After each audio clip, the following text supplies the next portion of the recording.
Stadium in Kansas City, Missouri. It's the San Diego Chargers versus the Kansas City Chiefs. Brought to you by Ford, who invites you to drive the new Ford Aerostar. Have you driven a Ford lately? Your Christmas electronics store. And by Budweiser, Beechwood Age for that clean, crisp taste. This Bud's for you. Hello, everybody, and welcome to Arrowhead Stadium in Kansas City, where today the Kansas City Chiefs will be hosting the San Diego Chargers. The temperature in the mid-40s. I'm Charlie Jones. This is Jimmy CEFALO. Merry Christmas, everybody.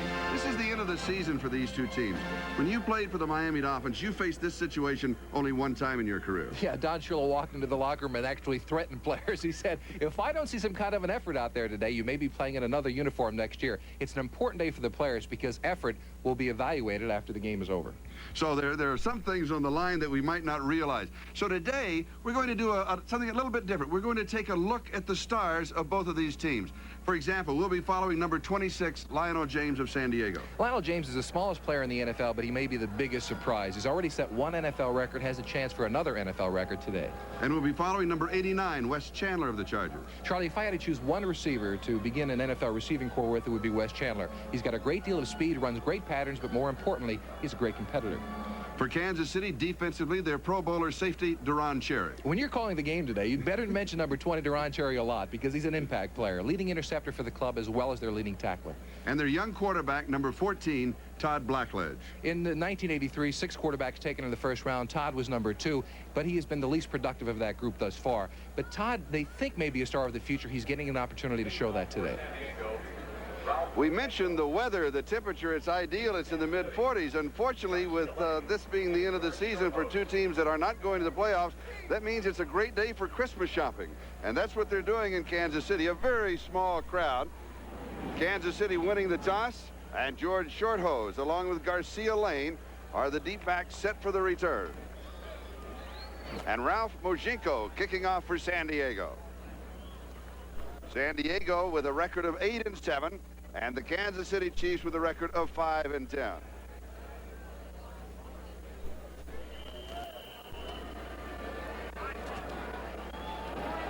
And we are underway from Arrowhead Stadium. Good kick.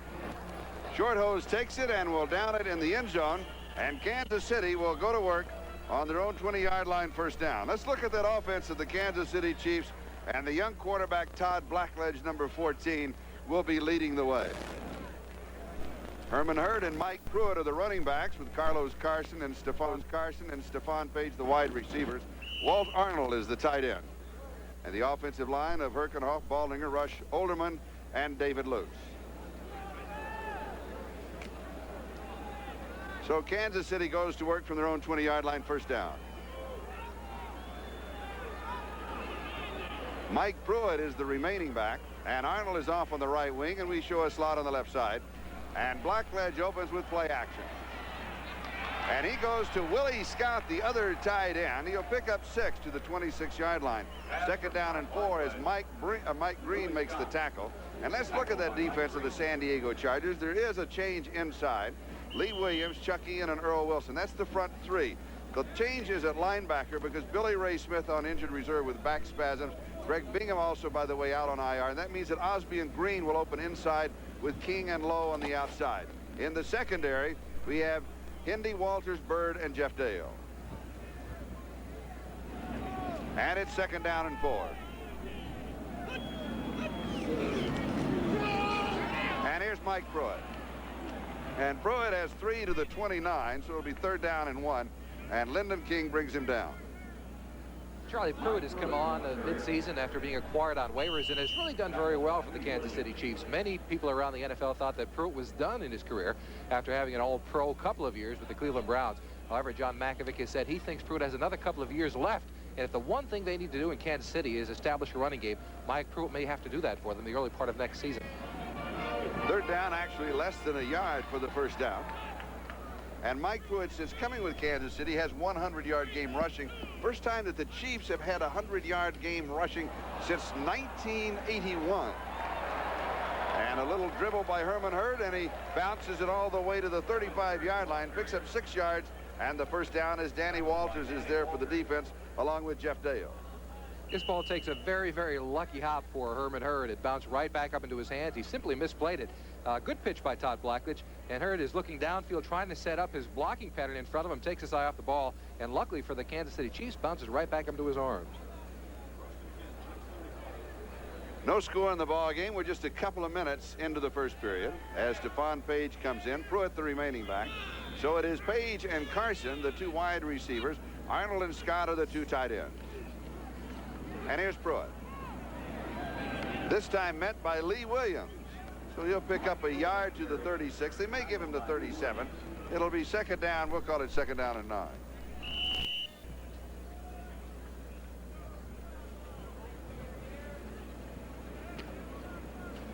Todd Blackledge, Charlie, has been much maligned, coming in, as we said earlier, the second quarterback taken in that great draft of 1983. The 61st rated quarterback as far as his passing ability is concerned so far. But they think that he's going to be able to be a star in the future. He's slow with throwing the football a little bit. They think with playing time he'll improve. 2nd and 9, Blackledge to throw.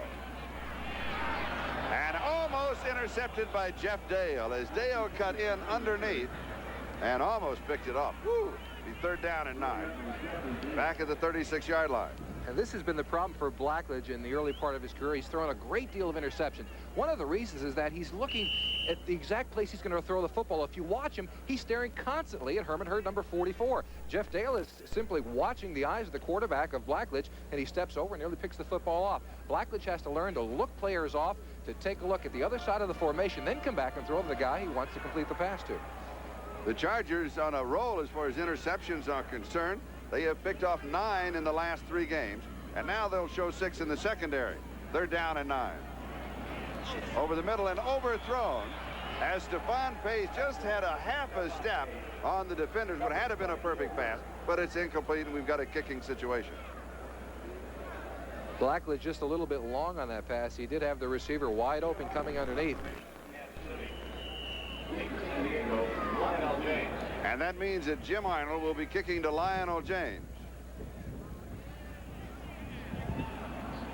James misjudges it, takes it back at the 21-yard line, and he'll pick up 11 yards on the return as he is going after the combined yardage record. We'll be talking about that. Walt Arnold with the tackle. We've got a timeout and no score. We'll be back in a moment.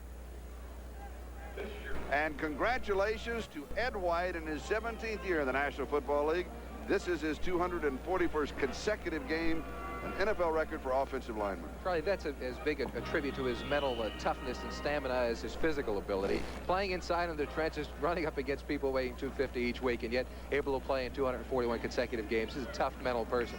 Has a knee problem. Did not practice all week long, but he's out there on Sunday.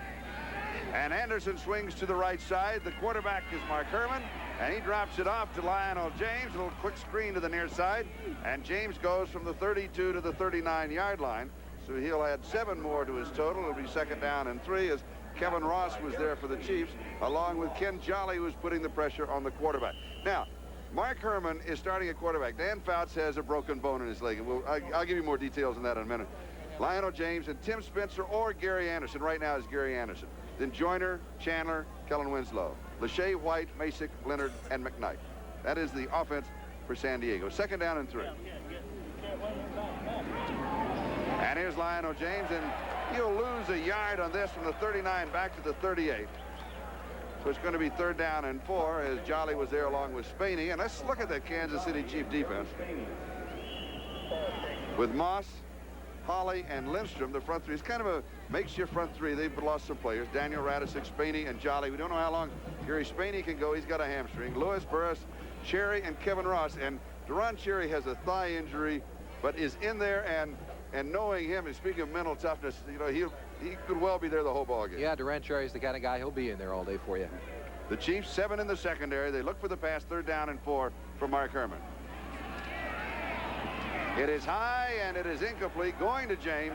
It'll be 4th down and 4. I've got an impression the first offensive set of San Diego. Now, Lionel James needs 170 yards. That's combined yardage, rushing receiving, kickoff returns, and punt returns to set a new NFL record. I think San Diego wants to get it in the first quarter. Yeah, they seem to be trying to get that to him right away. He's carried the ball once. They've thrown him 2 passes in the first 3 plays. Garcia Lane is set to return the kick of Ralph Mojenko. There's Garcia Lane, free agent out of Ohio State. And here's the punter with a 42.6-yard average. Left-footed kicker, and it is a terrible kick. Drops it off to the side, just a basic slice. You go out of bounds at the Kansas City 44-yard line. That was good for a total of 18 yards. 1-8. We've got a timeout, and we have no score. We'll be back in a moment in Kansas City. Easton of New England came out of that draft. Kelly? Kelly in the USFL, Right. O'Brien with the Jets, and of course Marino with Miami. So 6 really top-notch quarterbacks. And as far as productivity is concerned, Blackledge is probably at number 6 right now. That's the reason we're going to take a little bit of a closer look at him today and see how he's coming along. Sets up very quickly, throws, and he's right on target. Down the sideline is Stephone Paige. Oh!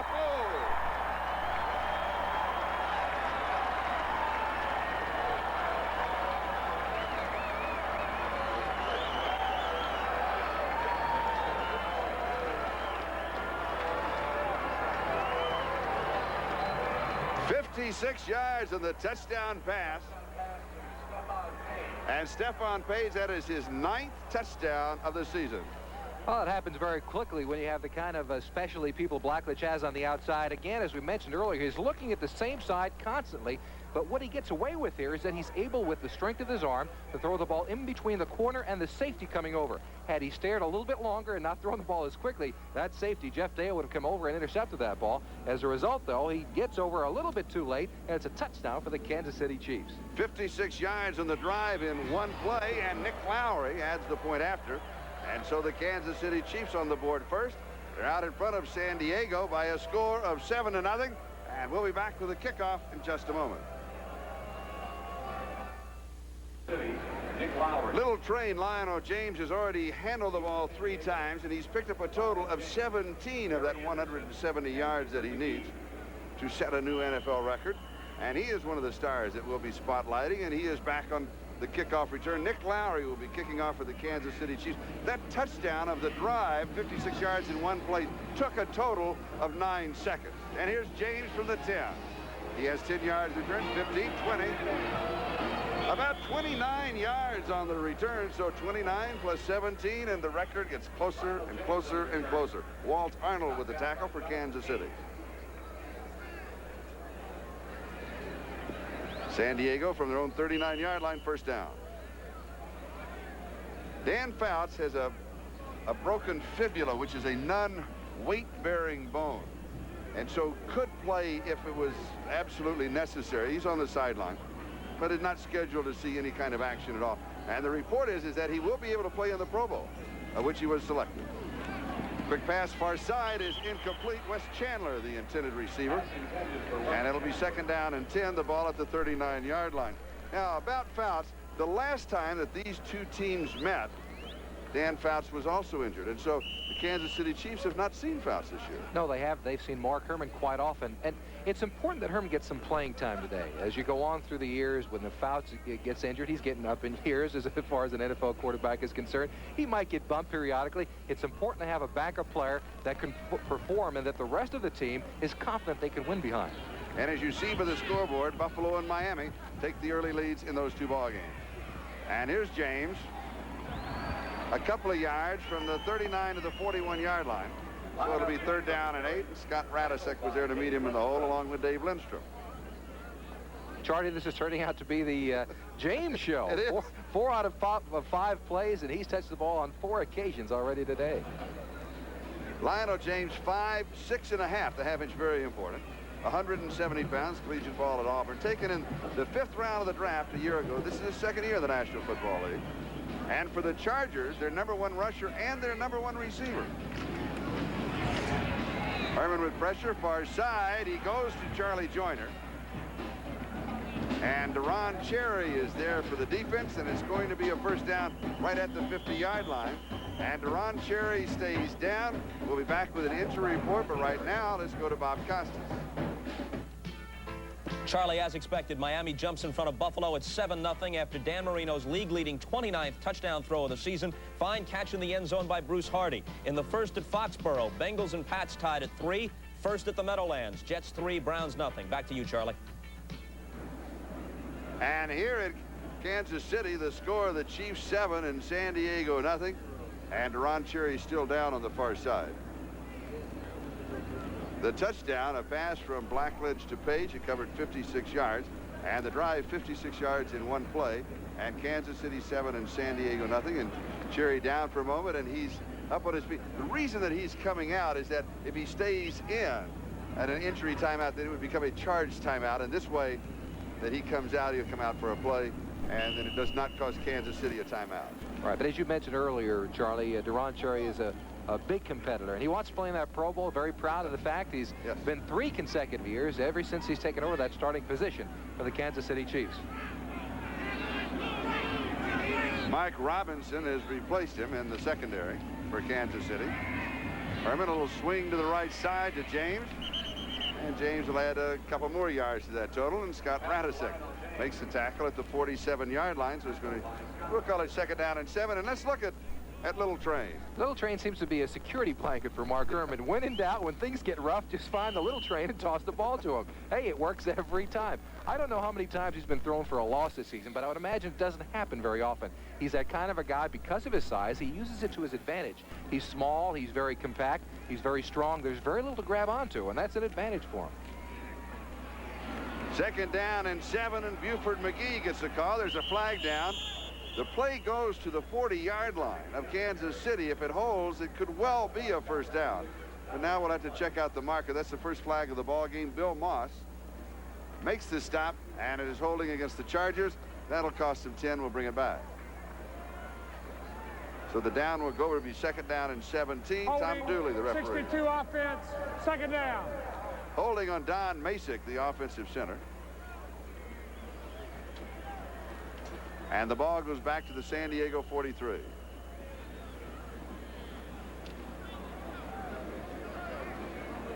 John Makovic, the head coach of the Kansas City Chiefs. The record for Kansas City is 5-10. They got off to a strong start, and then everything just fell apart on them this year.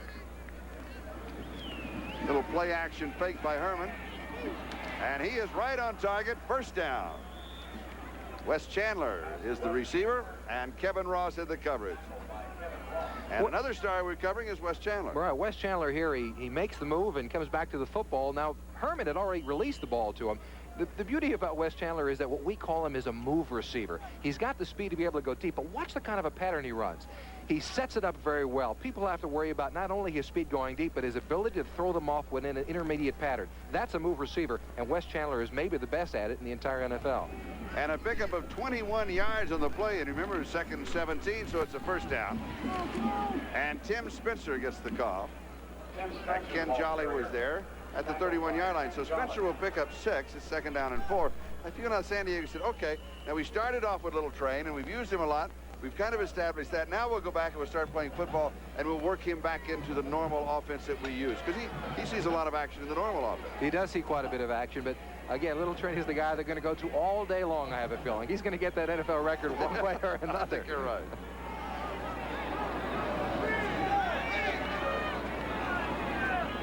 Winslow comes wide to the near side. Sievers, the tight end, goes to the far side. Now shows motion coming back as a flanker. And it's dropped off to James. 28-yard line. Gain of 3 yards on the play. It's going to be 3rd down and about a yard for the 1st down, as Gary Spaney, hamstring and all, was there for the defense. Well, I don't know if there is a team in the NFL, maybe in the history of the NFL, that have had as many skilled people, as many quality skilled people, as this the San Diego Charger team has. When you look at it, how in the world can you defend against a Lionel James and a Tremaine Johnson and Wes Chandler and Charlie Joyner, and the list keeps going on and on and on. They're very heavy in that area. Miami out in front of Buffalo 7-0. Chicago leading Detroit 3-0. That game in Detroit. The Jets, as you saw, out in front of Cleveland, and Cincinnati, New England right now are tied. James decked right at the 15-yard line as Herrmann was on target, as Lloyd Burroughs was waiting for him.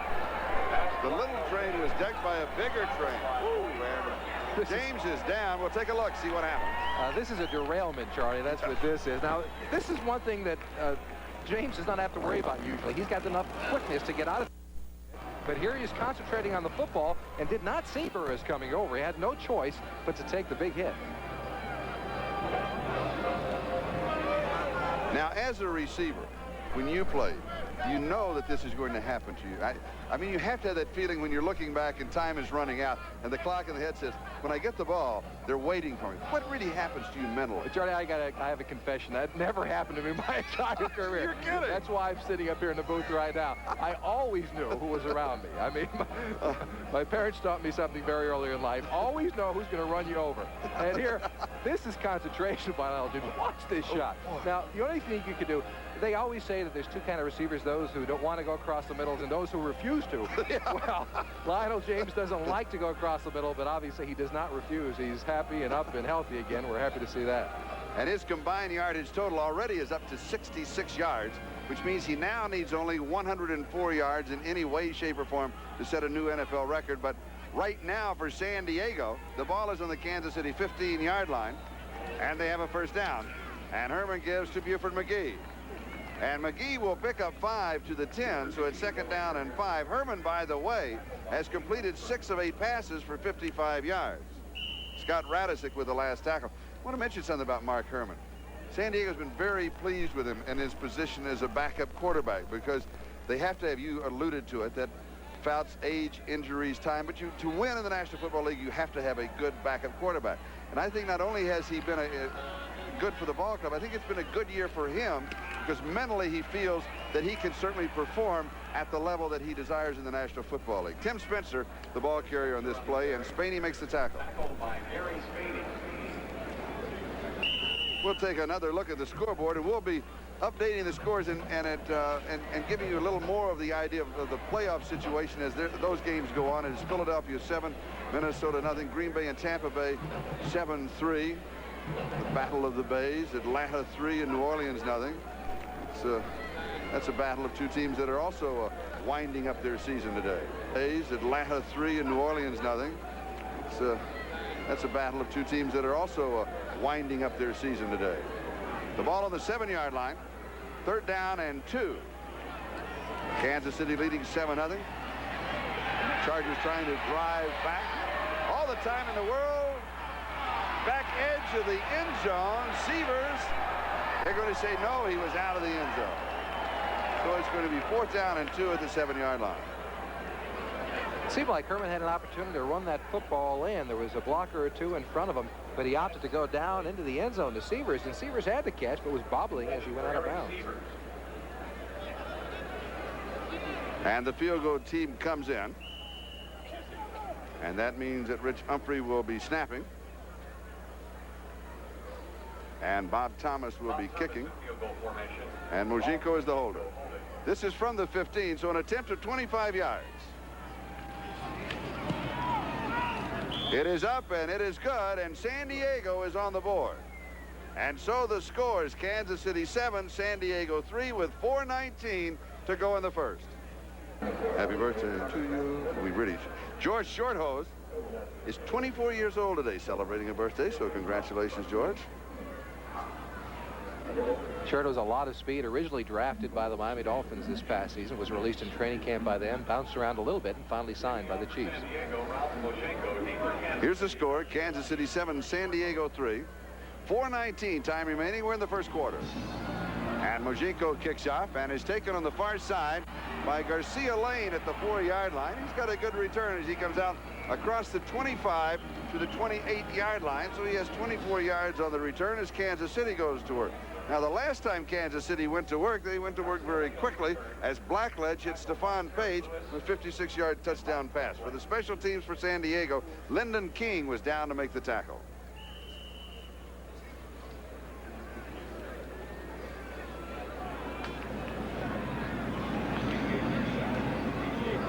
Let's mark it at the 29-yard line.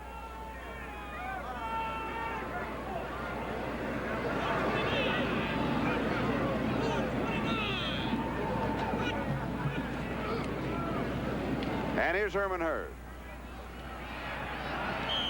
32-yard line, so Herrmann goes for 3. It'll be second down and 7. Herrmann playing with a bunged-up elbow, and he's rushed for about 548 yards prior to the game and has 30 receptions. But normally in a passing situation, he comes out and either Horton or King will come in to replace him. The strong safety, Gil Bird, making the last tackle.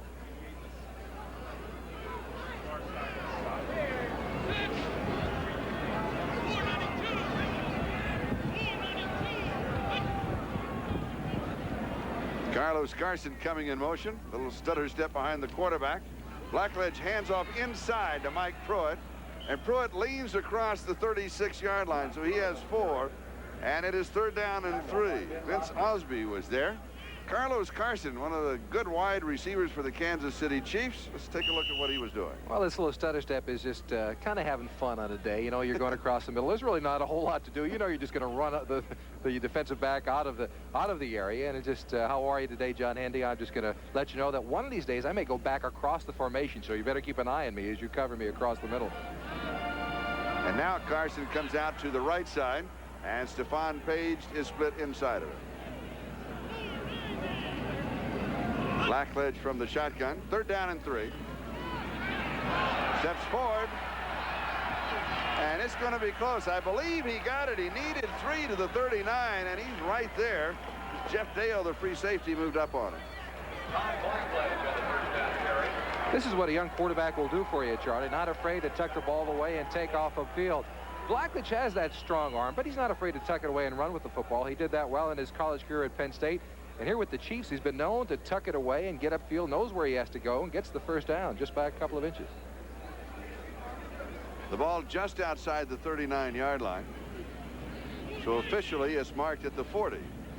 Kansas City in their own territory. And Carson again in motion.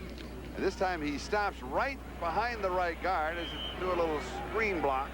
The give is to Herrmann Hurd, and he may lose a yard. That was a little lookout block there. They had him blocking. Carlos Carson was blocking number 57, King, the linebacker. Now, it's one thing when you have a defensive back you have to kind of shield, and usually they chicken fight. That's what a receiver does. He simply chicken fights. Well, King doesn't want to have anything to do with it. He just says, we'll see you later, and heads toward the football. Loss of 1 is second down and 11. Carson this time he comes wide to this side, and Stephone Paige comes with him. And Scott, the tight end, comes to the right side, double tight end with Arnold on the far side.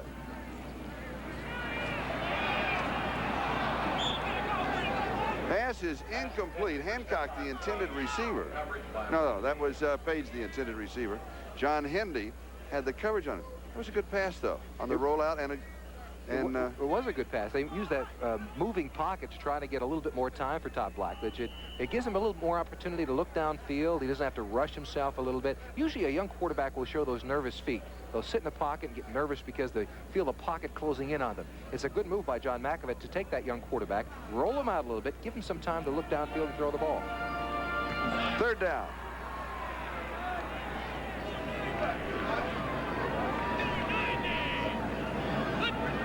San Diego showing blitz, and they'll come from the far side with pressure. And going deep, Paige, he's there, he's got it. 10-yard line, Stephone Paige. He's got a 56-yarder, and this is 52 yards. Already is over 100 yards receiving. Great start, we're still in the first quarter. But John Hendy's trying to cover him, and you'll see at the end of this play, he just throws his arms up and says, wait a minute, I was supposed to get deep help. You see the safety is looking upfield. And Hendy thought he was going to get somebody behind him to help him out. Now watch him at the end of this play. He just kind of throws his arms out in disgust saying, where was the safety? Or, why me? Either or. The ball at the 11-yard line of San Diego. It's a first down for Kansas City. 27 seconds and counting. That is the time remaining in the first quarter.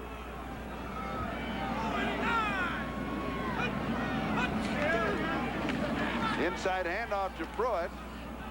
And Pruitt will go to the 7-yard line, so he'll pick up 4. And it'll be second down and 6. Lee Williams leading the Charger defense at this point.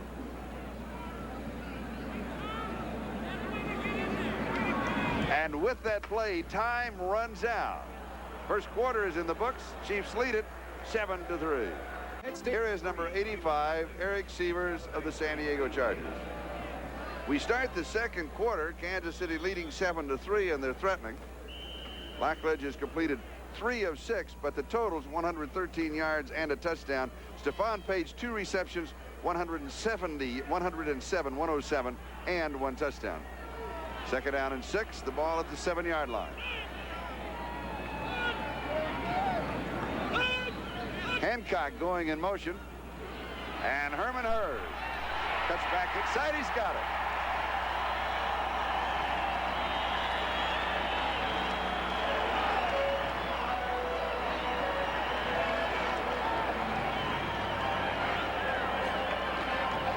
Big hole for Herrmann coming across the middle. This is the one thing the Kansas City Chiefs have lacked all year long. The ability to come up with the big pass and then show a running game behind it. Here, Hurd gets into the end zone because of a great set of blocks by the offensive line of the Kansas City Chiefs. If they're going to be successful next season, they had better develop that running game along with Herrmann. Extra point attempt by Nick Lowry.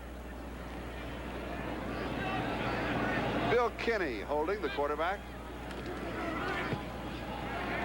And it is good. So Kansas City has now moved out in front of San Diego by 11 points. Chiefs 14, Chargers 3. Back with the kickoff in just a moment. Rodgers is almost standing dead still. There, he's waiting for it. Go up after it. Defensive backs are taught to go up after it. It hits the cast on his left thumb. He never had it. And Sohn goes after it. That is officially an 8-yard fumble recovery for a touchdown. Let's see again here now. Ball is way overthrown. Hits the cast. He's got a glove on underneath it. Rodgers never had it. That should be a pass reception for a touchdown. Don't you agree? I think so. That ball was never controlled by Rodgers. Jets could care less. It's 6 and then the 7. Is brought to you by Ford and your local Ford dealer. Have you driven a Ford lately? By Nikon, we take the world's greatest pictures. And by Visa, accepted worldwide for shopping, dining, and travel. Visa, it's everywhere you want to be. Lionel James in combined yards now has 82 yards. Again, in case you joined us late, he needs 170 in any way, shape, or form, rushing, receiving, or returning, set a new NFL record. Quick out pattern to Eric Sievers, and Sievers goes out of bounds at the 28-yard line. Gain of 6 at second down and 4, and Calvin Daniels, the linebacker for the Chiefs, was following him. Sievers is just one of those other skilled people we've talked about earlier. A year ago, Kellen Winslow goes down, a Pro Bowl tight end, and Sievers steps in and catches quite a few balls.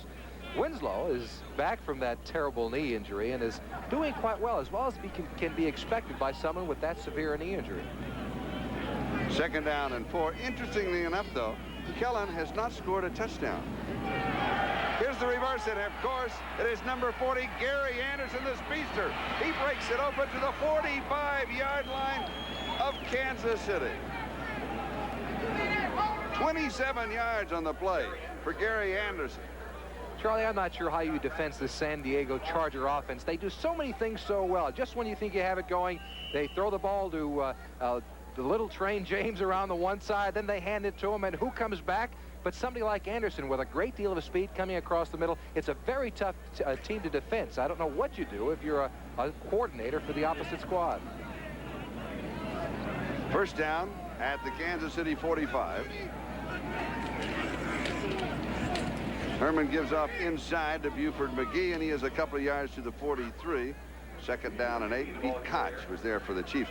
We were talking last night. You mentioned the fact that you cannot recall a team in the National Football League with as many outstanding players offensively at the skill position. No, and that's something they may have to look at as they go into the offseason. They are so heavy in that spot and are lacking in defensively, quite honestly. That's the thing you think about the Chargers. They need some defensive help. They may go and trade a couple of those skilled people to try to get some help defensively. And if you could trade 2 and say draft 2, flea flicker, James back to Herrmann and a sack. The Chiefs did not even take a step. The defense was coming right as they got him, and they just kept coming. They certainly did, but again, it's just that one more wrinkle that Don Coryell likes to put into an offense. You have to worry about James no matter when he ever touches the football, but here nobody bid on it at all. They just kept coming after Herrmann. It'll go for a loss of 13 on the play. Back to the San Diego 47. Madison from your school, Penn State. Another Nittany Lions. You were there over the weekend before you came in here. Yes, I It's hard to get to Penn State. It's hard to get to Penn State from any place in the world. That's right. Herrmann goes deep. Coverage. Picked off at the 30-yard line by Kokra. Down the sideline. And then just decked out of bounds by Don Mason. This is just a poor choice on the part of Herrmann. There was a zone coverage sitting back down there. Herrmann got a little nervous, really had no one to throw the football to. Watch him here looking downfield. There's nobody in the area, actually. The receiver that's well downfield, but 3 red shirts around. It was only a matter of which red shirt was going to take it back for the interception. And for Sherman Cockcroft, that is his 3rd interception on the year. There's a flag down. And for the Chiefs, if it stands up, that is their 25th interception on the season. Conference being held at the 44-yard line on the far side.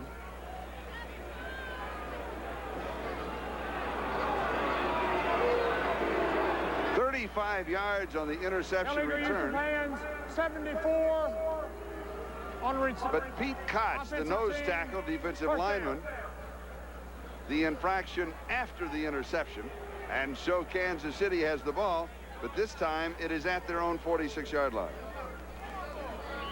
Now Chandler was the receiver who was going downfield, and it appeared Herrmann was trying to get the... Look at the coverage. It's zone coverage, and everybody's standing in front of him and around him, and there was absolutely no way that Herrmann could have fit that ball in between the red shirts.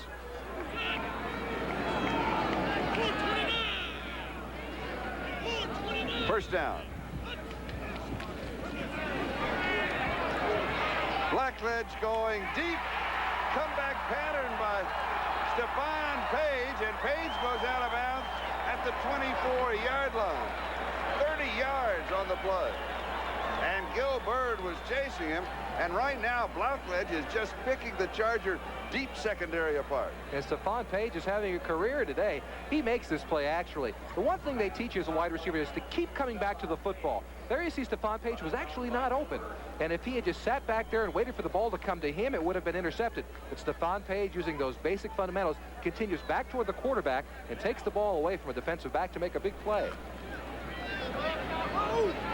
The ball is at the 24-yard line. Paige has 3 receptions, 136 yards, and a touchdown. And the ball is at the 24-yard line. The give inside is to Mike Pruitt, and Pruitt just leans to the 20-yard line. And for an update, let's go to NFL 85 and Bob Costas. Check this play out at the Meadowlands. The Jets go in front of the Browns 10-7. Ken O'Brien's pass appears to be intercepted by Don Rogers, but it's taken away by Kurt Sohn. 39-yard touchdown. Less than 2 minutes to play, first quarter. Jets back in front by 3. The Jets back in front there. Here is Kansas City leading by 11 and on the move. Second down and 6 at the 20-yard line. And Carson goes in motion. Little play action. Blackledge rolling. And he throws at the 17-yard line. Now that means he threw 3 yards past the line of scrimmage. That's an illegal forward pass. The flag went down immediately. And Blackledge is hurt on the play. And let's see exactly what happened.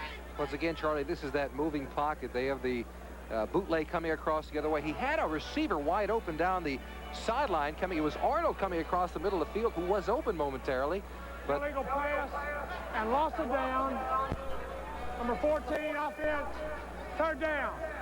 Blackledge held onto the ball a little bit too long there and paid for it actually at the end of the play. And it was Woodrow Lowe, I believe, that came up and made contact, because at that point he was no longer a quarterback, he was a runner.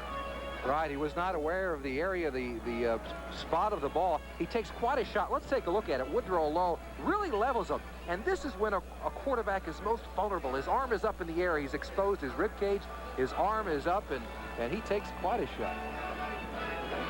And the penalty is also a loss of down, so that makes the ball back to the 24-yard line. And that means that Bill Kinney will be the quarterback, and it's third down.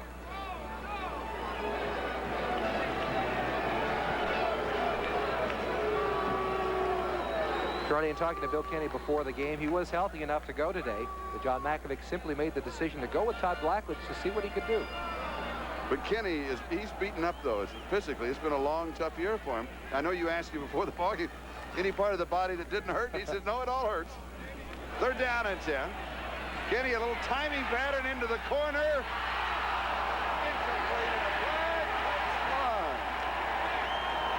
John Hendy and Wayne Davis have the coverage, and we've got some pushing and shoving back at the 33-yard line as tippers begin to flare.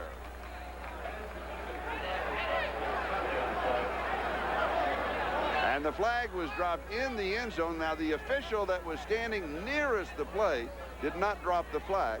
The official that was about 15 yards away, who may have, in that case, the better look at the action, because the other one could well have been screened off. And now we'll sort it all out. It's going to be pass interference against the Chargers in the end zone. So defensive pass interference, number 20 defense in the end zone. First down on the 1-yard line. Charlie, this call has been changed so often over the years, and this year it's different once again. The rule is supposed to be if the defensive back is looking back toward the quarterback, then there shouldn't be an interference call. There it seemed that he put an arm on the wide receiver, and it seemed to be a good call by the official. First down, goal to go 1-yard line. Mike Pruitt, touchdown.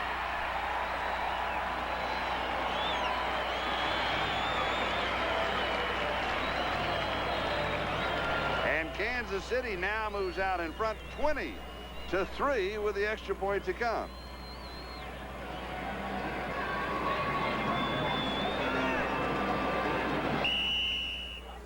"54 yards on the drive." It was set up by Sherman Cockcroft's interception.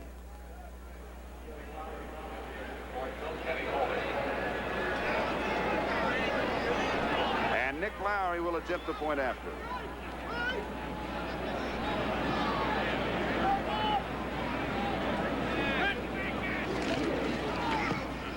And it is good.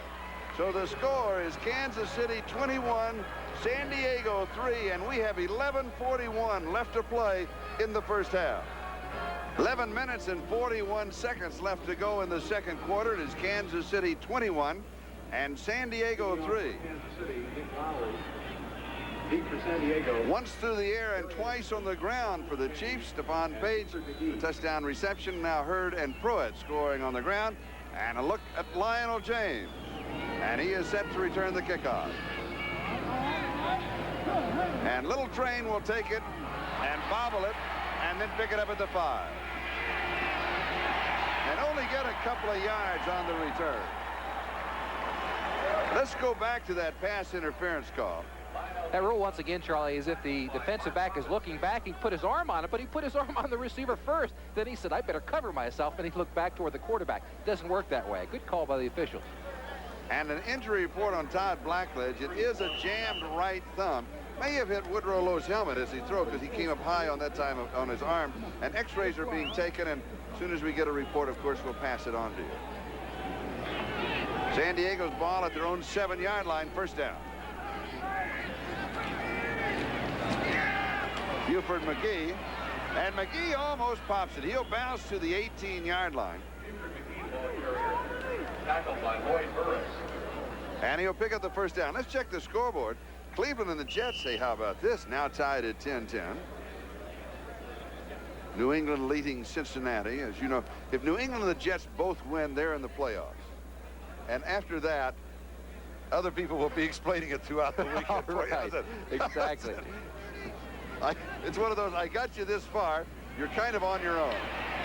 This is the option between two running backs, and Anderson ends up with the ball and goes to the 21-yard line. So he has 3, and it'll be second down and 7, and Kevin Ross was there for the defense. Thus far, Little Train Lionel James has 85 yards. He's had his hands on the ball 10 times. That's with kickoff returns, receiving and rushing. Has he had a punt return yet? I don't think so. Has he had a punt return? I don't believe he has. A punt return. No. That option play is one of my favorite in all of football. 2 running backs throwing that option. Better than a quarterback, would you say?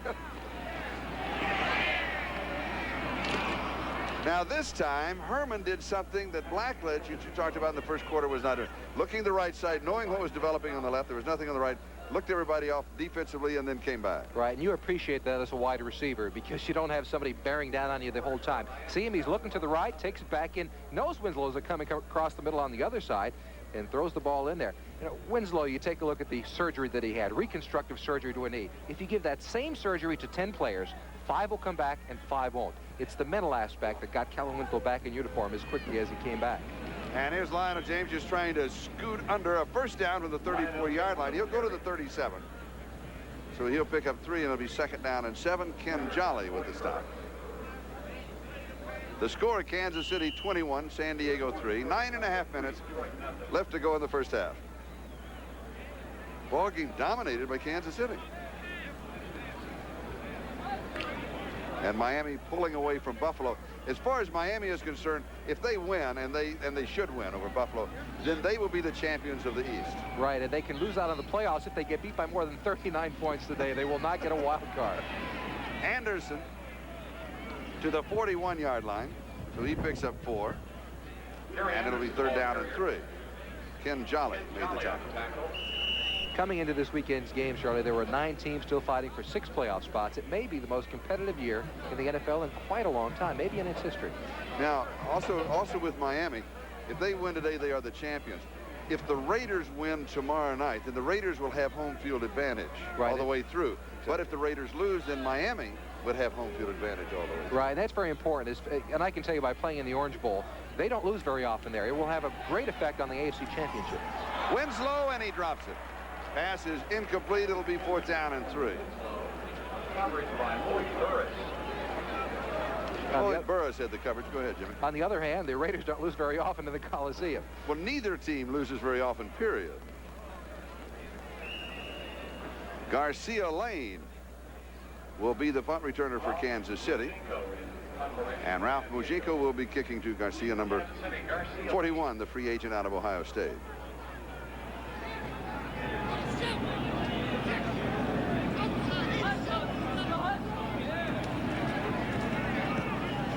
Pretty good kick. This one taken at the 13-yard line. An excellent coverage by San Diego. And so Kansas City, with a 3-yard return, a 46-yard kick, will have the ball at the 16-yard line. 21-3. We'll be back. Hello, everybody. This is Charlie Jones and Jimmy CEFALO. And I have an impression, and that is that right now, and in 2 teams that are not going to the playoffs, that Kansas City is playing with much more enthusiasm than San Diego. Is that your impression? Yeah, I think they are, too. And it may have some fact that they're playing at home here. They didn't have to travel for their final game of the season. They are prepared for some cold weather and got a very nice day. Maybe that had something to do with them playing as well as they are. And talking to other players, here's the handoff to Mike Pruitt, and he is stopped in his tracks by Chuck Ian. Is that you would think in a way it could almost be the other way. We'll take another look at that play, and then I'll come back to my point. Now, this is, there's nothing you can do about it when you're a running back, and as soon as you touch the football, you get decked. There's absolutely nothing that Mike Pruitt could have done on that play to avoid the hit. A loss of 3 back to the 13-yard line, so it's 2nd down and 13. 2nd down and 12. I was close. Bill Kinney, the quarterback, pass is complete. He got a 1st down, and it's Stephone Paige. And what a day he is having. Mike Green makes the tackle. I got to tell you, we talked about the stars of the game that we were going to be following. Well, you can just move Stephone Paige. We may go right in the locker room with him at halftime. He's having such a great first half. He's on a roll. Confidence has so much to do with this game. it's 90% of the game is played from the neck up anyway, and Stephone Paige is on a roll, and you could look for him to go back in the huddle and say, hey, look, throw the football to me. I may not ever have another day like this in my career. Get it to me. 1st down at the 30-yard line. Kansas City leading 21-3, and Kinney back to throw. Pass is high, and it's incomplete. Jonathan Hayes, the number 3 tight end, rookie of Iowa University, was the intended receiver. Woodrow Lowe was there for the defense. No, the point that I started to bring up is sometimes for the home team, it's hard to get up emotionally last game of the season when you're not going to the playoff because you've already packed the bags. And everybody, the truck is loaded, and it's in the parking lot. And I remember a game years ago. I'll come back to it after this play. Stephone Paige, 4 receptions, 154 yards already and a touchdown. 2nd and 10. And Herrmann Hurd will pick up 5 to the 35. It's going to be 3rd down and 5. Now, this was before your time, but this was the old Oakland Raiders many years ago when they played in Frank Ewell Field. And Cotton Davidson was the quarterback. He was the original quarterback of the Dallas Texans / now Kansas City Chiefs. And I was in the locker room before the game, and Cotton was putting on his jeans and rolling up his jeans above the knee and then put his football uniform on over it. I'm not kidding you, right? Lived in Texas. As soon as the game was, he walked to the locker room, took his pants off, rolled down the jeans, put on a sweatshirt and a jacket. He was in the truck and gone within 5 minutes at the end of the game. We better check to see if anybody has any jeans sticking out on the field today. That's the giveaway. And 1st down at the 41-yard line. A 6-yard pass to Walt Arnold, the tight end. Gil Byrd was there for immediate coverage. But Kansas City has the 1st down. They're on their move again. They started at the 16, and now they're out to the 41. No, that's incorrect. How did I miss that? Did I miss a down? I did. I miscalled it by 5 yards. So that means that Jim Arnold will be kicking. And Lionel James takes it on one hop at the 25-yard line. And we'll get 4, maybe 5 yards on the return, and Ken Jolly was there. A 40-yard kick. Lionel James on the return, tackled by Ken Jolly. And we've got 5 minutes and 53 seconds left to go in the 2nd quarter. The score is Kansas City 21 and San Diego 3, and the Chargers have the ball at their own 30-yard line. 2nd quarter score. Today's telecast presented by authority of the National Football League, intended for the private use of our audience. Any rebroadcast or other use of this telecast without the express written consent of the Kansas City Chiefs and the National Football League is prohibited. Mark Herrmann. And the pass is complete to Wes Chandler. And Chandler, zone coverage, had 4 defensive backs around him. Again, you see the basics of football for a wide receiver. The veteran Wes Chandler coming back to the football because Herrmann was hit on the play. It was kind of a wounded duck floating down, but Chandler kept coming back to the quarterback, makes the catch, and gets some nice yards. And 2 Kansas City Chiefs are down. Kevin Ross is down, and coming up very slowly was Lloyd Burroughs. And so we have an injury timeout. The play went to the Kansas City 47-yard line. So it was good for 23 yards in the 1st down.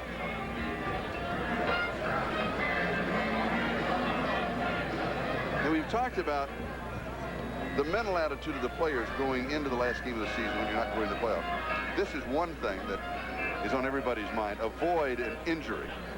Absolutely. At the last game. You never want to go into the last game of the season. Everybody's banged up to some degree after 16 football games, 20 overall counting preseason. And you try to put that in the back of your mind, Charlie, but it always comes out. Whether you're standing around in between plays, it pops into your mind periodically saying, please don't let me get hurt on the last day of the season. Now let's check the scoreboard, and we can take a look at all of the scores. And we've got just a little bit of time. So Cleveland and the Jets, they are tied 10-10. Now the Jets need to win because New England is winning. If the Jets lose and New England wins and Miami wins, that means that Denver would be one of the wild card teams, and they would be out. New England is out in front of Cincinnati 17-6. So New England's in pretty good shape right now, and Miami is in good shape. So the Jets are, at this point in the afternoon, are the question mark right now in the East. They could have gone from a week ago being in a position to win the championship to the spot now where they may be out of the playoffs if they don't win that football game. Philadelphia 21, Minnesota 7. Ernest Jackson scoring, Green Bay and Tampa Bay. The margin is 3. The margin 3 with Atlanta and New Orleans. I mean, we just have an update on that Atlanta score. Gerald Riggs scoring from a couple of yards out is now Atlanta 10 and Minnesota nothing, and Kevin Ross being assisted from the field of combat. And we will try and have a report on him as soon as possible. He is the second Chief to go down with injuries in the ballgame. Todd Blackledge, a jammed right thumb, and x-rays being taken. We do not have a report on the x-rays as yet. Offensively for San Diego, Mark Herrmann has completed 9 of 14 for 97 yards, and he was intercepted by Sherman Coatcroft. Greg Hill replaces Kevin Ross at the corner. And San Diego is the 1st down. And Herrmann goes deep. Anderson goes high, and in reality, Gary Anderson became a defender and kept Lloyd Burroughs from an interception. Pass was a little underthrown. Yeah, Anderson was projected a few years ago as a wide receiver and not as a running back. Here in this position, Charlie, you're absolutely right. He turns into defensive back. When you're going up in the air like this as a wide receiver, you got to think, the ball is mine. You have to have enough confidence in your ability to think that if it's between you and defensive back, one-on-one, you're going to come up with the play. Anderson there nearly came up with a nice play.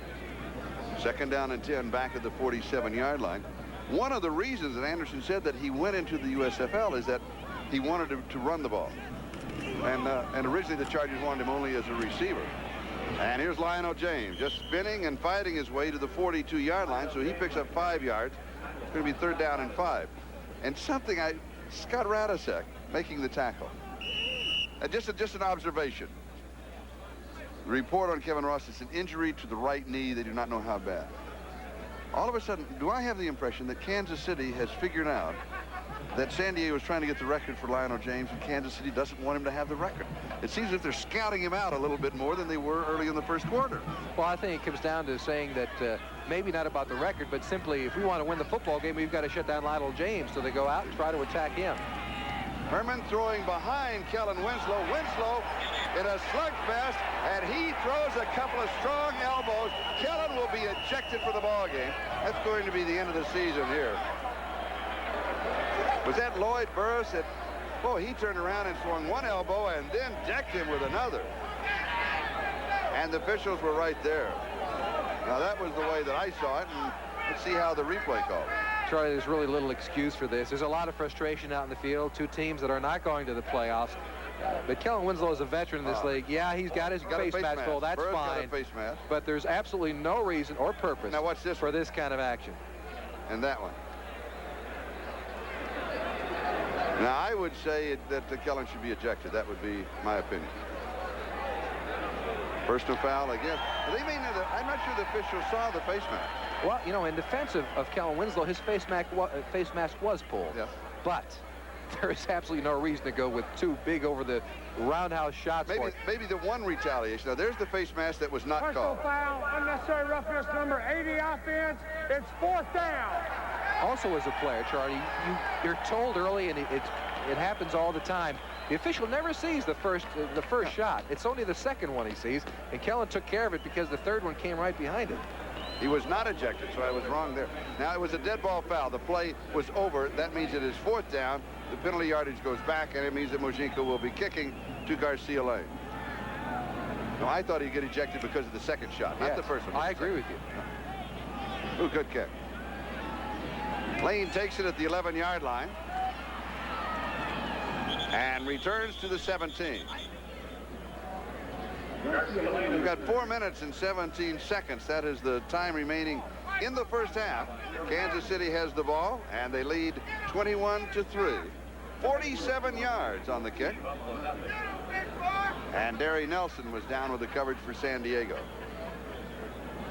Be sure to stay with us for halftime, NFL 85 with Bob, Ahmad, and Ax. Of course, they will be updating all the other games and hopefully give us an idea of what exactly is working, and we'll have a special interview for you at halftime. Kansas City from their own 18-yard line, first down. Mike Pruitt is the remaining back, and he just leans to the 21, so he has 3, and it is 2nd down and 7. Mike Pruitt, Terry. Chuck Ian, the nose tackle, was the man who stopped him for San Diego.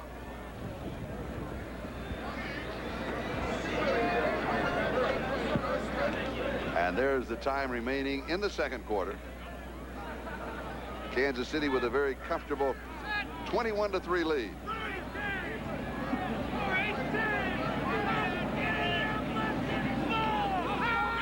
Carson coming in motion for the Chiefs. Kenny has pressure, and the pass is complete to the tight end, Walt Arnold, and Arnold moves out to the 38-yard line. He'll pick up 17 yards before Woodrow Lowe makes the tackle, along with Vince Osby, and there's a marker down back at the 21-yard line. And it will be against Kansas City, so we'll erase the gain, and they'll step off the penalty against the Chiefs.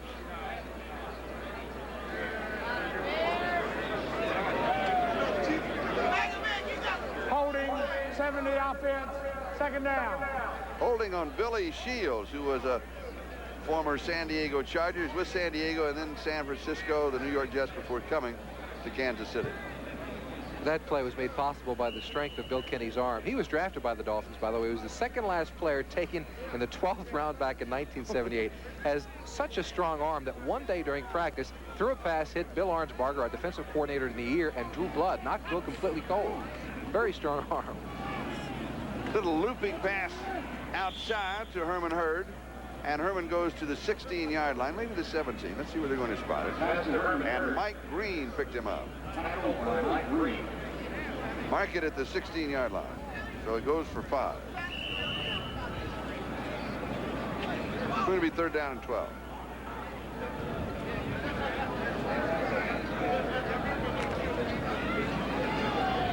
When these two teams meet, it's almost always an offensive explosion. And we've had only thus far one half of the explosion. That is the offense of Kansas City, because Charger offense has been pretty well shut down thus far.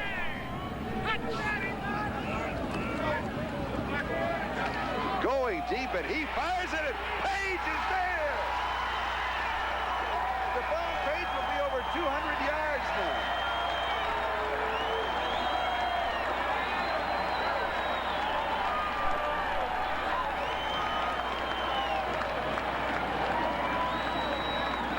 Stephone Paige is one guy who doesn't want the season to end now. He's just getting in gear. Woo! 84 yards. This had to be a breakdown by the secondary of the San Diego Chargers, because nobody was anywhere near Bill Kenny. Looks the safety off. That's exactly what happened. Kenny took a look away from the play and came back to Stephone Paige, who got over the top of the safety. Touchdown, over 200 yards already receiving for Stephone Paige in just the first half alone. And Nick Lowry will attempt the point after. Paige has scored 2 touchdowns in the game. He has now a total of 10 on the year, 5 receptions, 238 yards, and 2 touchdowns. And the extra point is good, and that makes the score 28-3. And Jimmy, I'm going to go back to, you mentioned this about Stephone Paige earlier. Hey, you got a day like this, he goes back to the huddle and says, keep throwing, I'm hot. Oh yeah, he doesn't want to come out of this football game. He wants him to throw on every down, and he wants him to get he wants the ball to be thrown to him on every down. He's unconscious. 238 yards in the first half. He wants the season to continue forever. And I don't blame him. Oh, I don't either. That's almost a career for some receiver. That was a career for me, Charlie. I didn't mean it that way. But oh, and it's 28-3, and the Chiefs just are rolling along. I went seasons without 238 yards. Woo! And that is a new Chief receiving record for yardage.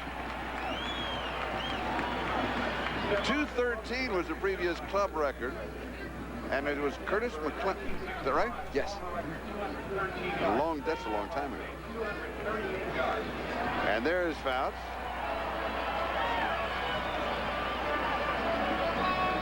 Dan, not scheduled to play, has that cracked fibula. And the wind now beginning to whip around and blows the ball off of the tee.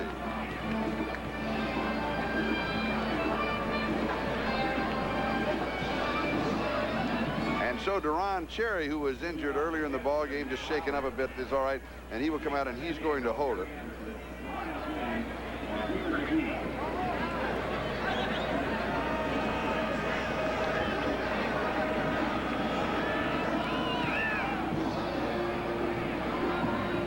At the 2-yard line, it's Lionel James. He's to the 10.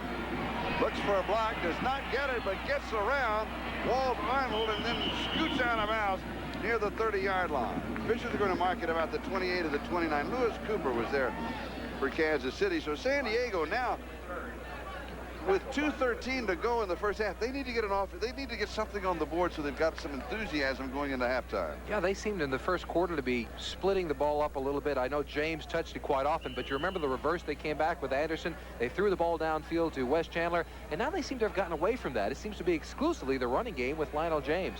If they're going to be successful and put some points on the board, they're going to have to open up the offense like they're used to doing. And here is Lionel James from the 28 to the 31-yard line. So he'll pick up 3. His total on the day is now unofficially 131 yards. He's handled the ball 15 times. And again, he needs 170 yards to set a new record. We've got the 2-minute warning. Timeout. Back in a moment. Well, Kansas City leading by 25 points. 28-3 with 2 minutes to go in the first half. And Mark Herrmann is back to throw for the Chargers. So San Diego's got to throw. Lionel James. Oh, he's going to lose a yard to the 30. And it's going to be 3rd down and 8. Second time in the ballgame that he has been decked. Albert Lewis gets him this time. Chris Middletrade twice in one game takes 2 of the biggest shots I've seen all year long in the NFL. Now, we mentioned before he's a little guy, but he usually uses his size to his advantage.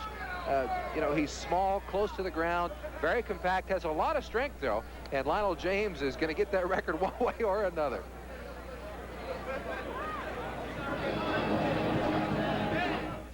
Okay, that's 4 McDLTs, 2 large fries, and a Diet Coke. Right.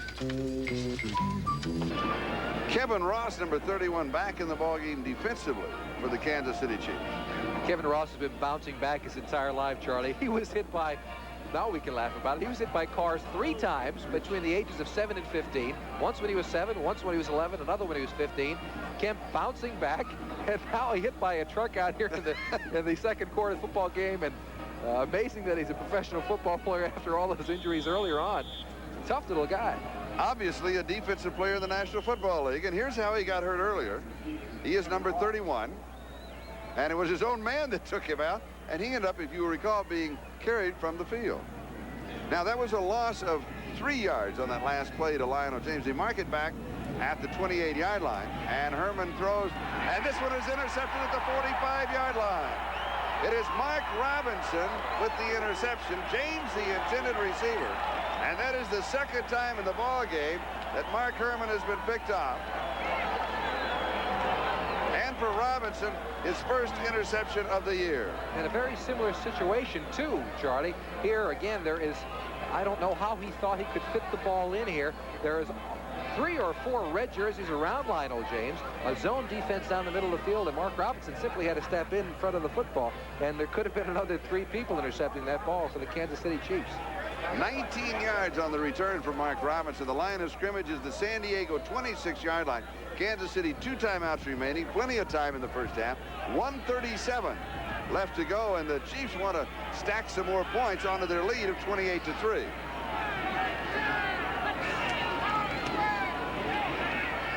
Kenny fires far side, and guess who? It's the Stephone Paige show. Danny Walters is the man who stopped it. You talk about the play. I'm going to add up some figures here. We've got a big story working. Well, Stephone Paige, the only thing that might keep him from an all-time NFL record for receiving yardage is an injury, and here he goes down a little bit. Man-to-man coverage, he pushes off with that left arm, and a good receiver will do that. You know, you come downfield and you push off just a little bit, but he seems to catch his right leg behind him, and the only thing that might stop Stephone Paige today is an injury. Now, at this point, and he is down, at this point, Paige has, in receiving yardage, 259 yards. And now we still have 1:31 to go in the first half. But 259 yards. Now, the all-time NFL record, one of the oldest records in the book, goes back to the year 1945 in Cleveland. It was the Cleveland Rams, which then became the Los Angeles Rams. And the receiver was Jim Denton, the great All-America from the University of Arkansas. And the record is 303 yards. So right now, he is only 64 yards away from that record. That's just a couple of receptions this guy gave. It's one reception for him. 64. Is that, did I tell it? 59, that'd be 40. No. 200. Now listen to me, everybody. 303 yards. That's the record. Now subtract from that 259. And now what is that? What is our total? We're having a little quiz. And show the 9. Don't ask me, Charlie. So 13 take away 9 is 4. I borrowed the one and I. So it is 44 to tie and 45 to break. Or somewhere in that area. Somewhere in that neighborhood. I don't know. Does anybody have a calculator in the booth? We do. Hey, we do. Our crack crew here. We're going right to the calculator. Meanwhile, Stephone he also scored 2 touchdowns. 303 minus 259. 44 to tie, 45 to break. I was a journalism major at Penn State, Charlie. Don't ask me these difficult math questions. I just talked. I just tried to talk. The ball is at the 6-yard line. It is first down and goal to go. And as you can tell, it's the end of the season for CEFALO and Jones. And you immediately got top billing.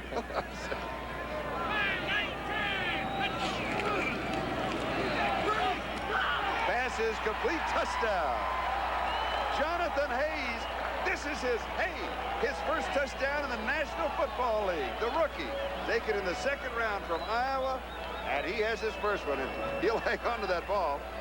You know what's important about today's game, Charlie? For the Kansas City Chiefs, this is a builder for next season. It's been a difficult year for them, but they're playing as well as they have all year long. And that's important as they go into their off-season conditioning program, preparing for their summer camp coming up. They'll remember back to this day and realize they've got a lot of potential and can be very competitive in this league. But on the other hand, what's it doing to San Diego? Well, it's a demoralizing effect on them. You know, you go into the locker room losing this badly at halftime, you got to think, hey, next year we're going to remember this loss. Difficult time for them. The extra point attempt is up, and it is good. And Kansas City just continues to roll, and they now lead 35-3. And there's Jonathan Hayes, as you saw, and as I mentioned, and he handed the ball to Anthony Hancock because he was going in to block on the extra point team, and you know, he said, and don't let this one go because I want to take it in halftime. There's a big smile. And that has to be a special feeling. What was the feeling of your first touchdown that you scored in the National Football League? During the regular season, I remember it very well. It was on national television. It was a Monday night game against the Cincinnati Bengals, and it's something you don't forget. It's a play that I'll remember for the rest of my life, and I'm sure he will also. NFL 85 with a special interview, so be sure and stay with us at halftime. Bill Kenny, who has replaced Todd Blackledge, who was injured the first half. Kenny has completed 5 of 7 for 131 yards and 2 touchdowns. And now Nick Lowry will be kicking off. Yes. That's going to be a story coming into training camp next year. John McAfee had said that the quarterback position will be up for grabs at training camp next year between Blackledge and Kenny. And Lionel James is set for the return. And Little Train takes it at the 4-yard line, and he's out to the 10, 15. Good return. And returns to the 29-yard line. So Little Train is getting close to his NFL record, needing 170 yards, any kind of yardage. Mark Robinson with the tackle for Kansas City. The record that he is going at is the combined yardage record held by Terry Metcalf of 2,462 yards in a season. Well, that's a lot of yardage. Whew. San Diego from their own 29-yard line.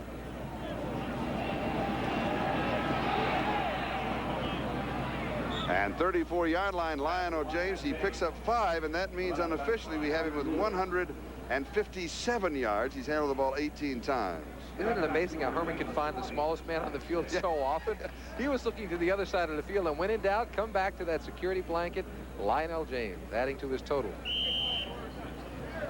So he is unofficially 13 yards away from the combined yardage record. Interesting, we've got 2 records working right now. One is a season record, and the other is a single game record. Here's the screen to James. And James goes to the 39-yard line, so he has 5 more and may pick up the first down here. Mike Robinson with the tackle.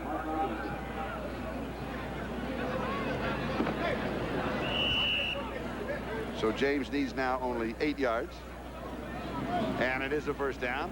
And Herrmann goes deep. And the pass is incomplete. Jesse Bindros is the intended receiver. That stops the clock with 48 seconds left to go in the second quarter. Kevin Ross did the coverage.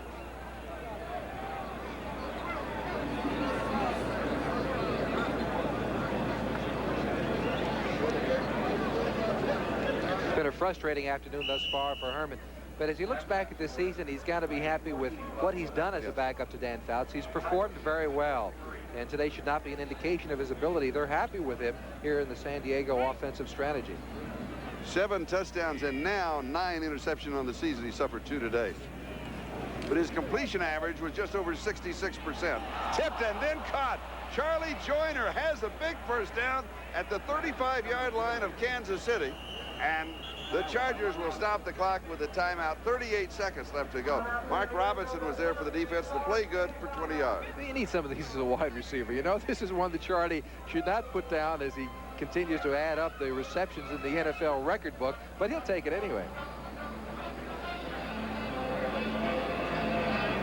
Charlie needs, you know, there's another one. It's he's not off to that quick a start, but I think he needs 163 yards. In fact, I know that he needs 163 yards to break the all-time record of Don Maynard of 11,839 yards. And maybe as a viewer, you're saying, hey, you know, you're doing a little bit too much on the numbers, and maybe we are. But that's one of the things that are going, because this is the end of the season for these two teams. And when you talk about Charlie Joyner, certainly a Hall of Famer in the very near future. He's announced that he's going to come back next season for yet another year. Yeah. Oh, yeah. Let's look at the scoreboard. Jets out in front. New England out in front. Miami out in front. And if that stands, then Miami will be the champions in the East, and New England and the Jets will be the wild card. Right. The Patriots would play the Jets next week in the Meadowlands, and then the Dolphins would have a week off and would host that first game at least for the first week of the regular playoffs after the wild card action. And the Meadowlands can be very crowded next weekend. That's right. There would be actually 2 games scheduled for there. The Giants are in after winning yesterday, and the Jets would be in if they win today. Both home games for New York clubs. Well, just a Sunday afternoon doubleheader. Let's solve it all.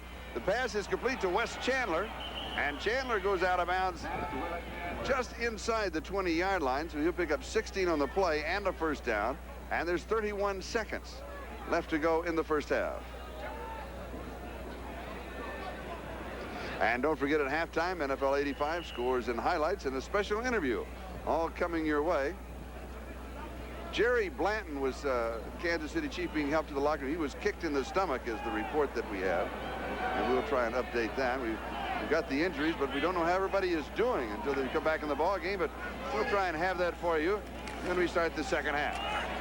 Herrmann gets the pressure. The pass is complete as he comes over to Jesse Bindros. And Bindros goes to the 15-yard line, a gain of 5. And it's second down and 5. And we'll stop the clock now with 22 seconds left to go in the second quarter. And a big mistake by Jesse Bindros there along the sideline, obviously not going anywhere. Got to get out of bounds and save that timeout for them. It's Kansas City 35 and San Diego 3. And for Kansas City, Todd Blackledge was the starting quarterback, and he hit Stephone Paige with a 56-yard touchdown pass. The Chargers came back to counter with Bob Thomas's 24-yard field goal. Since then, it's been all Kansas City. Herman Hurd scored from 7 yards out. That was a 71-yard drive. Mike Pruitt scored from a yard out. That was a 54-yard drive that Sherman Carcroft set it up with his interview. And then the big one, the 84-yard touchdown pass from Bill Kenny, because Kenny had come in. Blackledge has jammed his right thumb. 84 yards from Kenny to Stephone Paige, and then Kenny to the young tight end Jonathan Hayes for the next touchdown. The working story, Stephone Paige, 2 touchdowns, 259 yards receiving, needing only 45 yards to set another NFL record. Boy, that's one that's been in the books since 1945. One that every receiver thinks about, but not never for long. attains. That's right.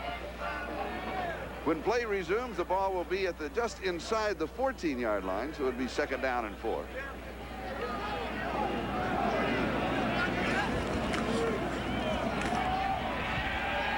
A 3-man rush, and Herrmann steps away from it and throws as he is going down, and the pass is incomplete. Lionel James trying to come back to it and couldn't quite get there as Herrmann ran out of time. And Kellen Winslow was all alone the corner of the end zone. Kellen walks back shaking his head. He knew he was. Watch Kellen to the right of your screen, up top, number 80. Watch him get behind the secondary. Stick your hand up, Kellen. Look at that. I'm wide open. Throw the football to me. He's looking at a touchdown. Square in the eyes, but Herrmann did not get the football to him.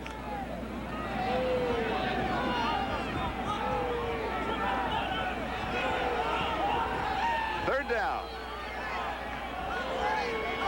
Joyner reverses, comes back to the right side, cuts over the middle.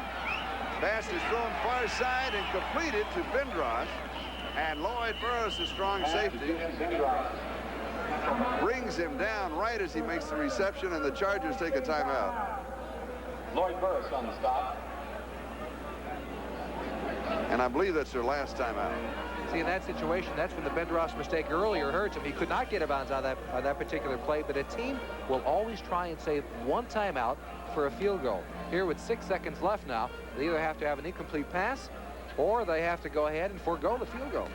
But trailing 35-3, are they not in, you know, aren't they in 4 downs right now? You've got to go for the touchdown. Yeah. You have to. But in the situation... Normal situation. Right. Yeah, that's right. You think about these things out there and you say, I've got to get out of bounds when I have the opportunity to save the extra timeout for a field goal if we need it.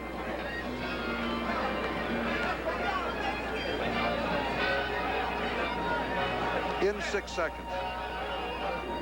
The ball at the 8-yard line. You can get 2 plays off. Yeah, you sure can. You can get 2 plays out, and you have to realize as a quarterback that you have to have that clock in your head, realizing that with 8 seconds left, if somebody's open, get the ball there immediately. If not, throw out of bounds and come back and try to get it on the second play. Mark Herrmann has completed 16 of 26 for 157 yards. He has thrown 2 interceptions, one of which led to a touchdown drive. Is there a particular pattern or play that you come to here, like the timing pattern in the right-hand corner, or that type of action that you have inside the 10-yard line? Well, picks are big this year in the NFL. Fumble on the snap, dropped it, and then came up and tried it. Chandler in the right-hand corner. Greg Hill had the coverage. And we've got 3 seconds left, so they can do it one more time. There are actually 2 plays that teams like inside the 10-yard line, Charlie. One is the pick play, which officials are becoming more attuned to and have been throwing more flags. The second is that play where they simply get a receiver to go to the quarter of the end zone. The quarterback puts the ball up in the air, and it's either a touchdown or the receiver is told to knock the ball down and avoid the interception. And we're going to have a field goal attempt from the 16-yard line, an attempt of 26 yards. I'm not sure I understand it, but that's what we've got. 26 yards away, and it is good. And so Bob Thomas has hit twice, 24 yards and 26 yards out as the gun sounds. And the end of the first half, it is Kansas City 35 and San Diego 6 with a pair of field goals. I'm amazed at that call. Yeah, I am too. With at the 8-yard line with 3 seconds left to go and a half, down by that many points, you would think they have to go for a touchdown and try to get some more points on the board. But I wonder then you wonder, as explosive as San Diego's offense is and can be in the second half, that you could say we get the 3, it may pay off at the end of the ball game. It may, but I still have to think down that many points. Let's go for the touchdown, especially in this situation. Not going to the playoffs, just try to work on that 10-yard offense. At the end of the first half, it's Kansas City 35, San Diego 6. NFL 85 halftime activities will continue in a moment, and we'll be right back after these messages from your local station. He made the statement in the San Diego papers this week, around midweek, that he would make an announcement on Monday. He's very pleased with the progression, regardless of the outcome of this game, and regardless of whether Fouts, and they didn't know how bad his injury was at that time, whether he played or not, that it wouldn't, you know, that Coryell's future would not rely on him playing a quarterback. Or not, that it wouldn't, you know, that Coryell's future would not rely on him playing a quarterback that was injured, and that he liked the progression and thought that they were on the road to doing good things, and that he would make an announcement next Monday, but he would make it in his home in Stockton and not San Diego, and therefore all of the observation by the press and the media has been is that Coryell will be back and only need that there be a formal announcement on Monday, and that's never been denied. So I think that both coaches at the first of the week, you know, it's a little questionable, and now, you know, once they got past midweek, is that they'll both be back next year, and I think that's good news for both teams. Do you think that even with the score this bad, 35-6, it will not affect I don't think it'll have any whatsoever? effect, not at all. Now let's check the stats of the first half, and the numbers here will relate the numbers that you see of Kansas City 35 and San Diego 6. It's a little misleading, though. You know, total yardage 311 to 224 does not indicate the difference in score at this point in the football game. The big category is turnovers, 2 for the San Diego Chargers and none for the Kansas City Chiefs. Look at the interesting statistic as far as time of possession. 16 minutes for the Chargers, 14 for the Chiefs, yet they're down by quite a few touchdowns at this point in the football game. 35-6, just a pair of field goals for San Diego. But now you have to figure in, and it seems in almost every game, there is an unknown factor. And you think about it and you talk about it when we prepare for telecast. And as Dick Lowry almost stumbled going back to get ready to kick off. And what did you overlook? We overlooked Stephone Paige. He's having an unbelievable day receiving. And Lionel James needs only 7 yards. And he's got it. Right there is the new NFL record combined yardage. And that is rushing, receiving, kickoff returns, and punt returns. Bruce King makes the tackle, and there it is. Another new record in the National Football League. Couldn't go to a nicer, tougher young man than Little Train. Well, Little Train, you know, they talk about his size, only 5', 6 1/2, and as you said, that half inch is very important. Oh, yeah. But you can't measure his heart. And Lionel James is just in his 2nd year, setting a brand new record. I have a feeling he knows about it, walking it towards the sideline. I want to ask you about that. San Diego from their own 24-yard line. Here's Buford McGee, and he pops it to the 50. And then is chased out of bounds. They're going to mark it at the 32-yard line of Kansas City. Charlie, that was the option play here. Buford McGee was looking back for Anderson to pitch the football back to, but nobody picked at McGee. And actually trailing McGee down the sideline is Anderson still. He's thinking, please pitch that football to me. And a gain of 44 yards on the play. Number 21, Buford McGee, in his 2nd year. He was an 11th round draft choice a year ago. At the 32, first down. Sideline pattern is incomplete. Wes Chandler, the intended receiver. And it is 2nd down and 10. Let me just go back. As we saw Little Train break the record, when, as a player, when records, individual for you, team records, or a teammate's record that are possibilities, is everybody on the sideline aware of it when you get to this time of the year? Oh, I think so. I think the players around you are more aware than you are. I can remember a year ago when Dan Marino was trying to set the record for the most touchdown throws in a single season. I went off the board. It's about 100-1 in Vegas to catch the 38 touchdown pass, but I did. And the first thought was, that's Danny's touchdown record. Good. And Lionel James, the trade, it's rolling down the track. The yardage is, they're just adding it up from here on. Ken Jolly with the stop. Let's take another look. He just make it more difficult for him to catch that record again next year, because you just get the feeling that Lionel James, the runner, is going to be around for quite a long time in the NFL, and I'm sure he'll set many more records. He's got a couple other ones he might be able to set today. For example, he may go over the 1,000-yard mark for receiving yardage for a running back. That's never been done before.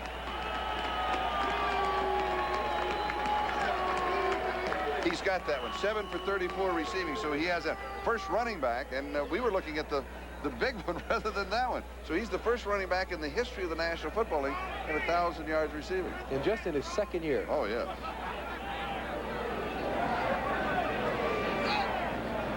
First and 10 at the 18-yard line. Little play action. Herrmann incomplete, and he misses Gary Anderson in the left flat. And I've got an injury report. Todd Blackledge, a dislocated thumb, so he is out, will not return. For the record, Bill Kenny's the quarterback. The disaster quarterback is Deron Cherry. And Deron is not that healthy. He's bothered by a bad thigh injury. Jerry Blanton of the Chiefs is out with a bruised sternum. He's not expected to return. And number 83, Stephone Paige, has bruised ribs. Remember that shot he took at about the 6-yard line on the far sideline? It is questionable on his return. We'll just wait and see when Kansas City gets the ball. Here's Little Train to the 15-yard line. And Gary Spaney was there to stop it. It's going to be 3rd down.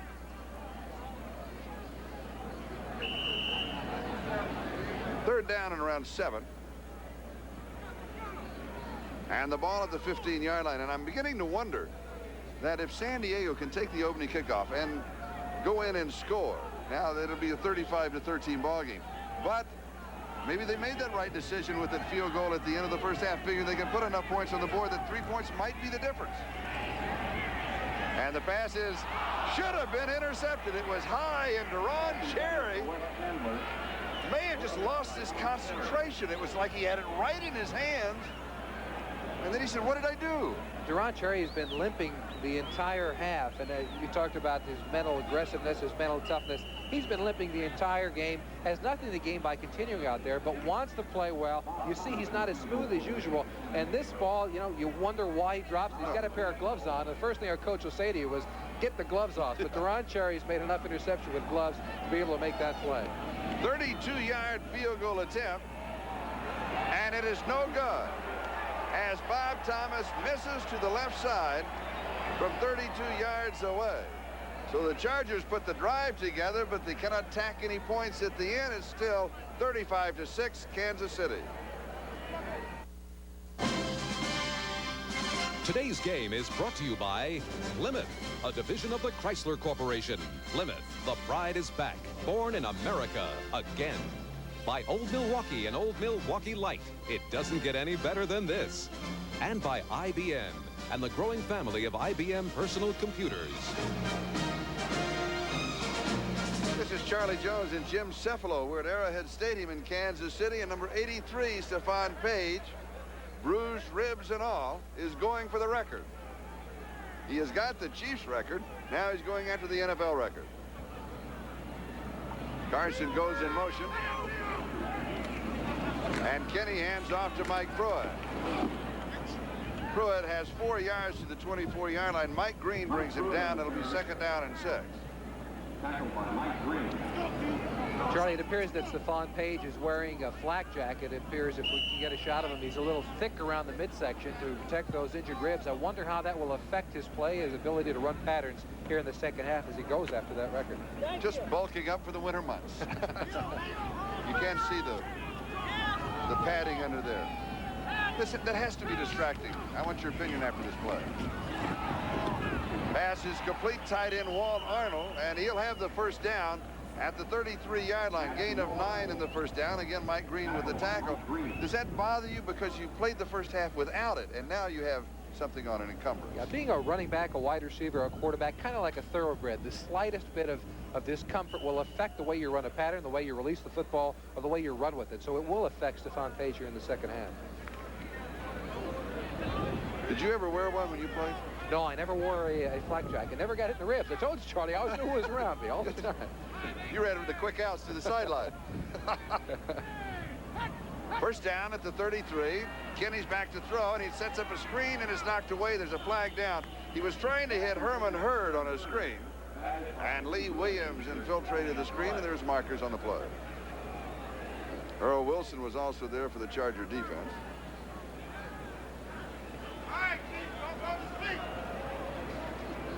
Offside, 93 defense. The reason that Earl was there is he caught a flyer, as you say in track and field. He started before the snap.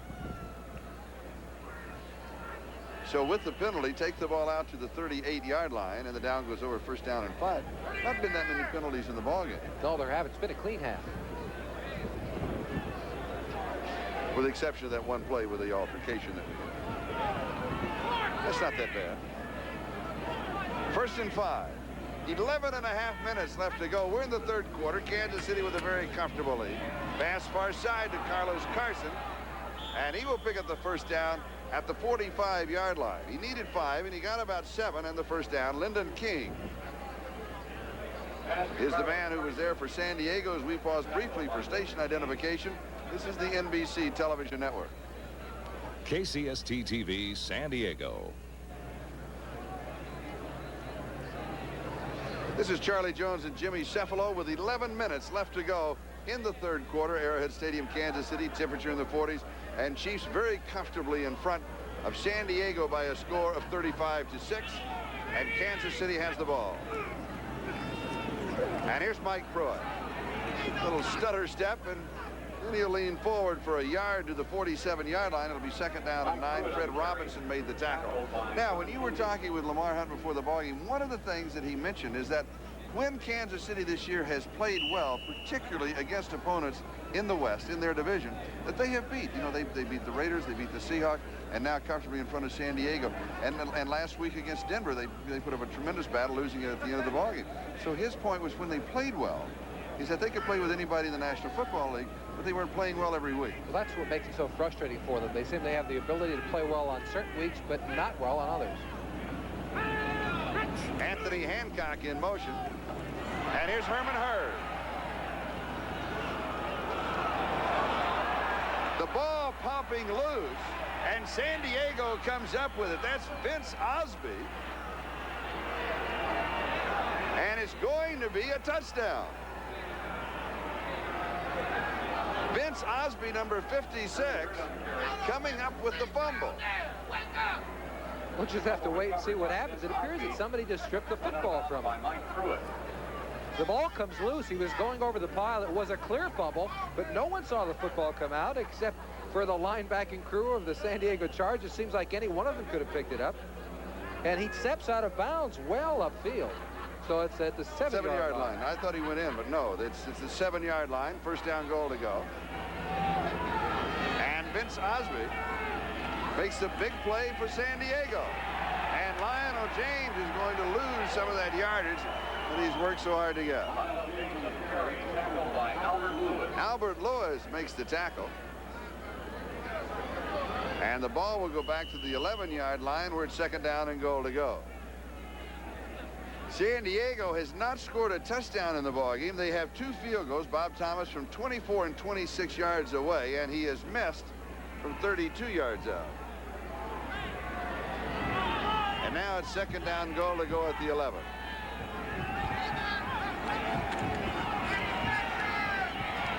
Herrmann drops it off to Tim Spencer, and Spencer is hit at the 4-yard line. They may mark the progress right at the 5. I think they'll mark it at the 4, and it's going to be third down and goal to go. Mike Robinson leading the secondary for Kansas City. If there's any question why Deron Cherry is an all-pro football player, there shouldn't be. Even away from the football, he plays very well. He reacts very well. He's involved in every single play. He calls the signals back there. He reacts to the football, comes up and gets involved in every single hit. Here he makes the initial contact, as we said earlier, the leading tackler for the Kansas City Chiefs. Third down goal to go for San Diego.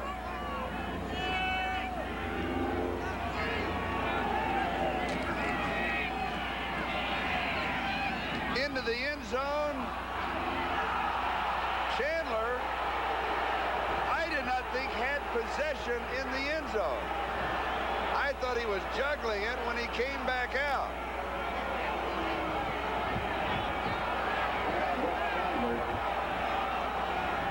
Conference is being held, and they say it's a touchdown.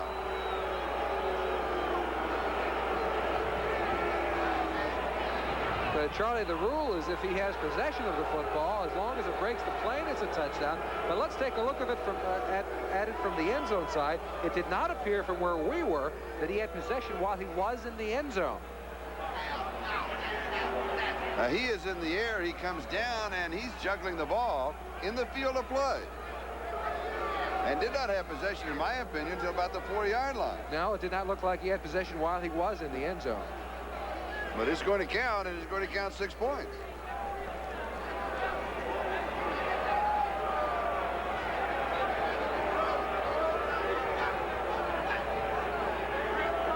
For Wes Chandler, that is his 10th touchdown of the season, albeit, I must say, in all honesty, a bit tainted. Vince Osby set it up with his interception. Chandler today, 3 receptions, 48 yards, and the score. And Bob Thomas with the point after. So it's 35-13 with 8:19 left to go. We're in the third quarter. We are back after that controversial touchdown, and we'll take another look at that and right after the kickoff. And that may be one of the reasons to have instant replay to help the official. But first things first, we're looking at an onside kick attempt right here. Notice this lineup. 35-13. It has to go 10 yards before the kicking team can recover it. They cannot touch it until it goes 10. And he goes deep, a little squib type kick in between everybody. And Lane falls on it at the 18-yard line and then can get up, and he returns it to about the 24. Now let's go back to the touchdown. All right, now the rule, Charlie, is not only does he have to have possession while he's in the end zone, but possession is judged by whether he has 2 feet down on the ground or 2 arms or a shoulder. Here you see he's bobbling the ball immediately and does not have 2 feet down. He gets the 1 foot in, but it takes him to a 4-yard line to actually have possession of the football. But it does stand. 35-13 is the score. And Kansas City has the ball. First down at their own 24-yard line. 8 minutes and 11 seconds. That is the time remaining in the third quarter. And Mike Pruitt has a couple of yards to the 26, second down and 8. Earl Wilson with the tackle. Now, they have not gone to Stephone Paige in the second half, isn't that right? Yeah, and you have to wonder whether it is those ribs that are preventing them from going to Paige. Paige needing now 45 yards to break the one-game all-time NFL record that goes back to 1945. He has 259 yards receiving. The record is 303. Pass is dropped. Carlos Carson is the intended receiver. Meanwhile, Paige was going deep, but was covered. And also, Kenny didn't have all the time in the world to throw. Danny Walters was there for the defense. Third down and 8. Ball at the 26. Let's look at the scoreboard. The Jets comfortably in front of Cleveland. Jets win there in the playoffs. New England, now that's getting a little closer. New England wins there in the playoffs. Miami is in front. Miami wins there. Chicago, they're already in. Philadelphia and Minnesota, 24-14. And here is Kansas City 35, San Diego 13. Kenny has completed 7 of 10 for 149 yards and 2 touchdowns. There it is, Paige! Stephone Paige to the 35-yard line. 39 yards on the play. He's now only 6 yards away. We said earlier, when you're hot, you're hot, and Stephone Paige is definitely hot. He makes a tough catch here. Now, you talk about a receiver knowing he's going to get hit. He knew he had to split 2 safeties in order to make this catch, but he does it even with the cracked ribs. Officially now, his total is 297 yards. And he paid for that hit, Charlie. He came to the sideline, was catching a little bit of wind. You know those ribs are bothering him. So 6 to tie, 7 to break. That's official. And it's a first down. Little play action fake. And it is incomplete to Carlos Carson. Carson was open. The pass was a little high and wobbly. Andy Walters was the defender. I think Kenny a little disappointed. He had Carlos Carson wide open on the sideline. And Paige is going back into the ball game. You see the bottom right of your screen coming in, number 83. Needs 7 yards to set a record that was set back in 1945.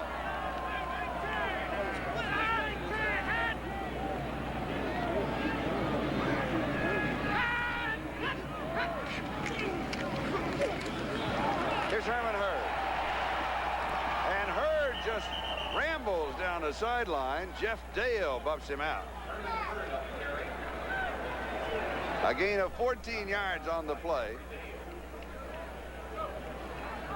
They'll mark it at the 21-yard line.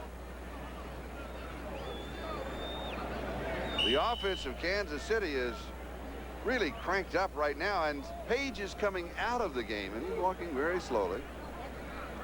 You've got to believe that he has an 8 or 10-yard reception still left in him to get that record. With the record on the line, I think he'll go out there and stand, and they'll throw the ball to him. You can bet that.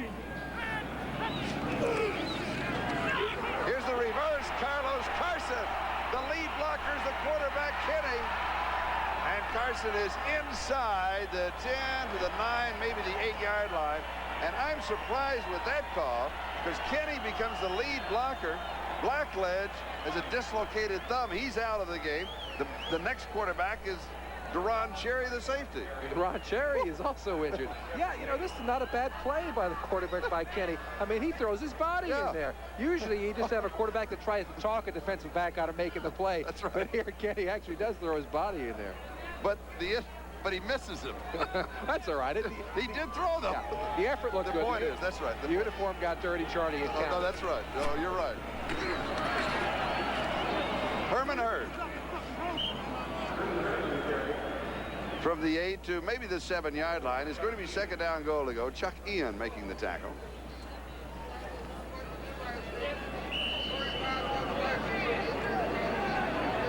Five minutes and 23 seconds. Time remaining third quarter.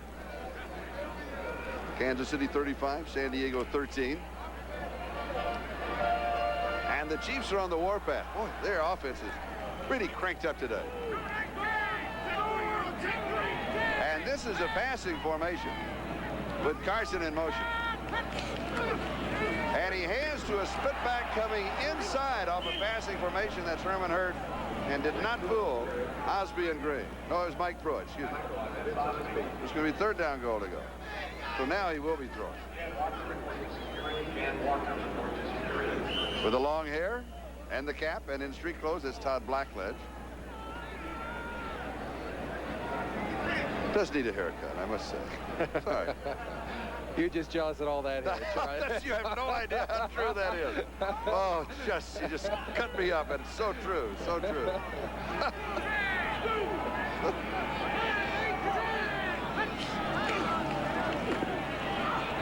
It's there, touchdown. Carlos Carson. His first touchdown of the game. A flag is down. If it stands, it will be his 5th of the year.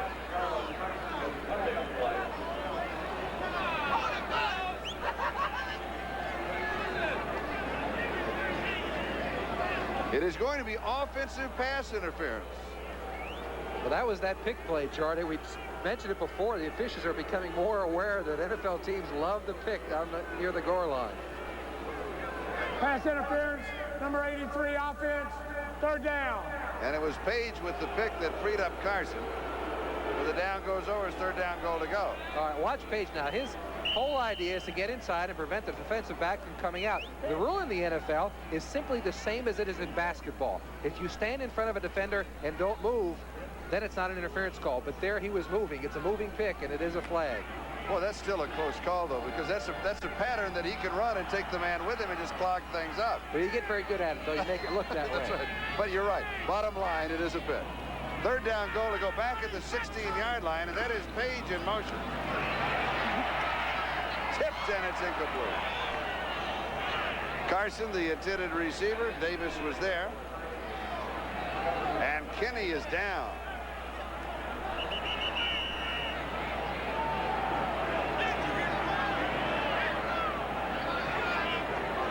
Wilson, number 93, is the man who brought him down. I was just handed the attendance figures, and it is very low. 18,178. And here comes Earl Wilson right at it. And Kenny, 8 of 13, 188 yards and 2 touchdowns. And he gets cleaned up from the bottom end. Tough hit on Kenny. And now you got to think about Deron Cherry coming in and playing quarterback for the Kansas City Chiefs. But also, Jim Arnold will be holding for Nick Lowry's field goal attempt. He's the backup holder because Bill Kenny is a normal holder. Boy, Kenny's a tough kid, though. Again, the attendance just over 18,000 here today. He looks all right. Yeah, he looks like he'll be able to go back in there. I would think the most worried player would have to be Stephone Paige, because you know he doesn't want Deron Cherry throwing to him. That's a good for point. the record. That's right. 34-yard field goal attempt. Arnold is holding, and Nick Lowry. Lowry is hit 23 of 26, 10 in a row, and now 11 in a row for Nick Lowry. And it's Kansas City 38, San Diego 13. We'll be back with the kickoff. Minutes and 17 seconds to go in New England. It is now New England 20 and Cincinnati 16. Jim Breach with a 30-yard field goal. And it's getting snugger and snugger in the east. Here it's not that snug.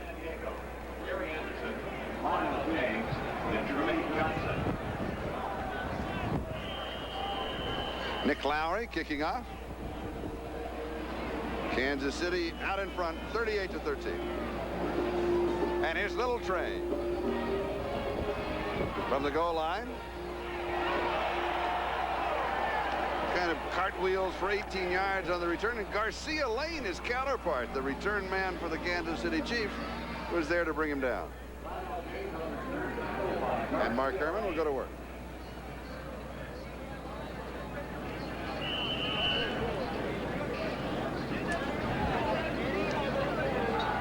San Diego is carrying 3 quarterbacks for the ballgame. They activated Joe Dufek, so if anything happened to Herrmann and Dufek would come in, and Fouts could play. In case you joined us later, weren't aware he has a broken fibula, not a weight-bearing bone in his leg, so he could play. They'd just simply rather that he not play. Anderson coming out in motion. Herrmann drops this one off to Tim Spencer, and Spencer goes to the 21-yard line where Albert Lewis makes the tackle. Gain of a couple is 2nd down and 8. And the report on Bill Kenny that he was just shaken up, and he will be back, and that is good news for Stephone Paige. And, of course, for Kansas City.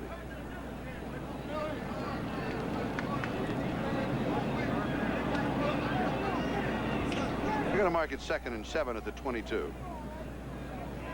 Buford McGee is out of the game with a hamstring for San Diego. Herrmann deep over the middle into coverage, almost picked off again. This was Kevin Ross. The Chiefs have 2 interceptions, should have had 3.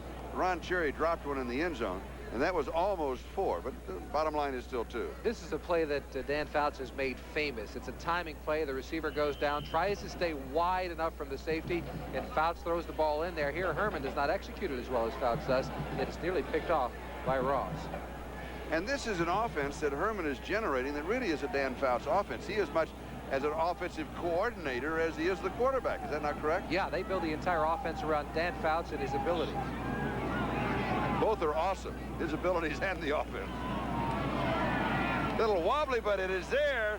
That's Pete Holohan, the number 3 tight end. That's the way he's listed. Plays a lot of special teams and does an excellent job. It is very good hands. Played his collegiate ball at Notre Dame, picks up 17, and Lloyd Burris with the tackle. 38-yard line. Anytime you can be listed as the 3rd tight end and catch 38 passes for a club, you're doing all right. And that being his 39th reception. Kellen Winslow is listed as the 1st tight end. He has 24 catches. Eric Sievers, the 2nd tight end. He now, I believe, is 41, including this game. And Holohan now is 39. And here's Anderson. And here's Kansas City. Kevin Ross. Boy, it is up to date in Kansas City. The defense and the offense working well today. Anderson must think he has a gyroscope in his head. Watch as he gets spun every which way, turned over, turned upside down. Oh, and what a helpless feeling when you get airborne like that. Yeah, because you're totally exposed. You can't do anything to help yourself. Once you're up in the air and getting pressure from a defensive player, you have absolutely nothing to do with the outcome of how your body will feel when you hit the ground. Quick out far side to Anderson. Nice make, 1st down. Good cut at the 50. And he goes to the 41-yard line of San Diego. We have to wonder whether Deron Cherry is not bothered by that thigh injury more than we have considered. I don't remember Deron Cherry ever being faked out like this.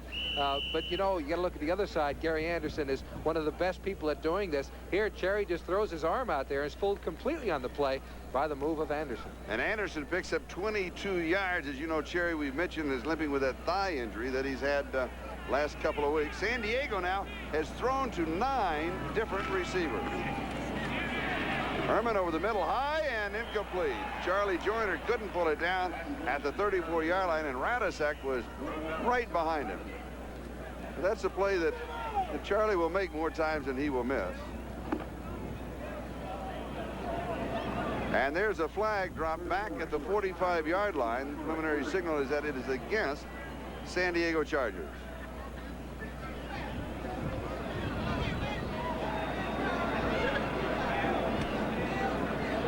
Tripping, number 60 offense, 1st down. Tripping, the call on Dennis McKnight. And that's interesting. You know, you talked about the fact the officials are looking at pick plays more. And I've noticed recently, 2nd half of this season, they're looking for more tripping calls. I've seen more tripping calls recently. I think that they get, as we take a look at the scoreboard, Jets leading Cleveland by 17, so a little breathing room for New York. New England now has opened that up to 27-16. They've got some breathing room. And Miami is 14-0, but Buffalo's hanging in there. Here's Anderson to the 44-yard line. After the penalty, took the ball back close to the 50. Troy, I think what happens in those situations is that as the season goes along, the NFL coaches on Monday morning will take a look at films. They'll file a report with the NFL office and they'll indicate what they think the officials should be looking for in a lot of instances. And as the season progresses, they start picking up on those trippings. And if you get beat on a pick call, you make sure it's in your reports. Now you're getting down to it. They're calling it saying where they felt that they got the wrong end of the deal. That's right. That's the way they call it. You never include a pick if you run a pick. That's right. That's for sure. Second down and 13. Herrmann with pressure. And it is incomplete. Joyner again ricocheting off of the shoulder pad going up. And Kevin Ross, it just took him right out of the play. Of course, once that the ball is touched by an offensive player, defensive player, you know, then you can do anything you want to, push and shove and grab. So he just rides him right out of the play, and it'll be third down and 13. Don Coryell, the head coach of San Diego Chargers, with an 8-7 record this morning, looking as if they're going to fly home tonight with an 8-8 record. And Kansas City 5-10 looks at the record this year will be 6-10.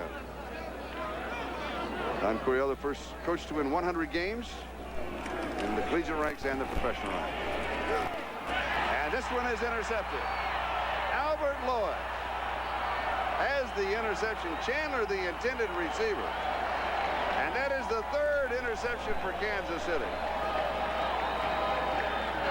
And for Albert Lewis, that is his 8th interception on the year.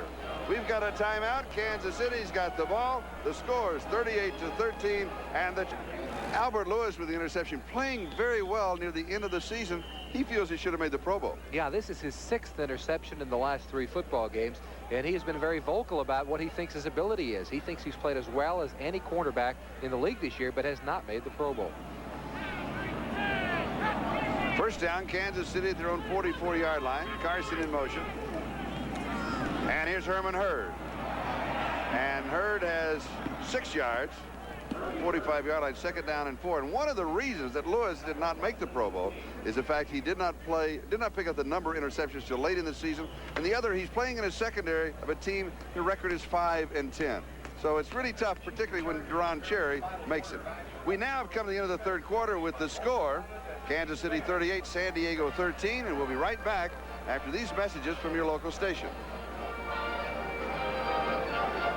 He's in 39 alive. Or not. Kansas City has the ball. Second down and 4.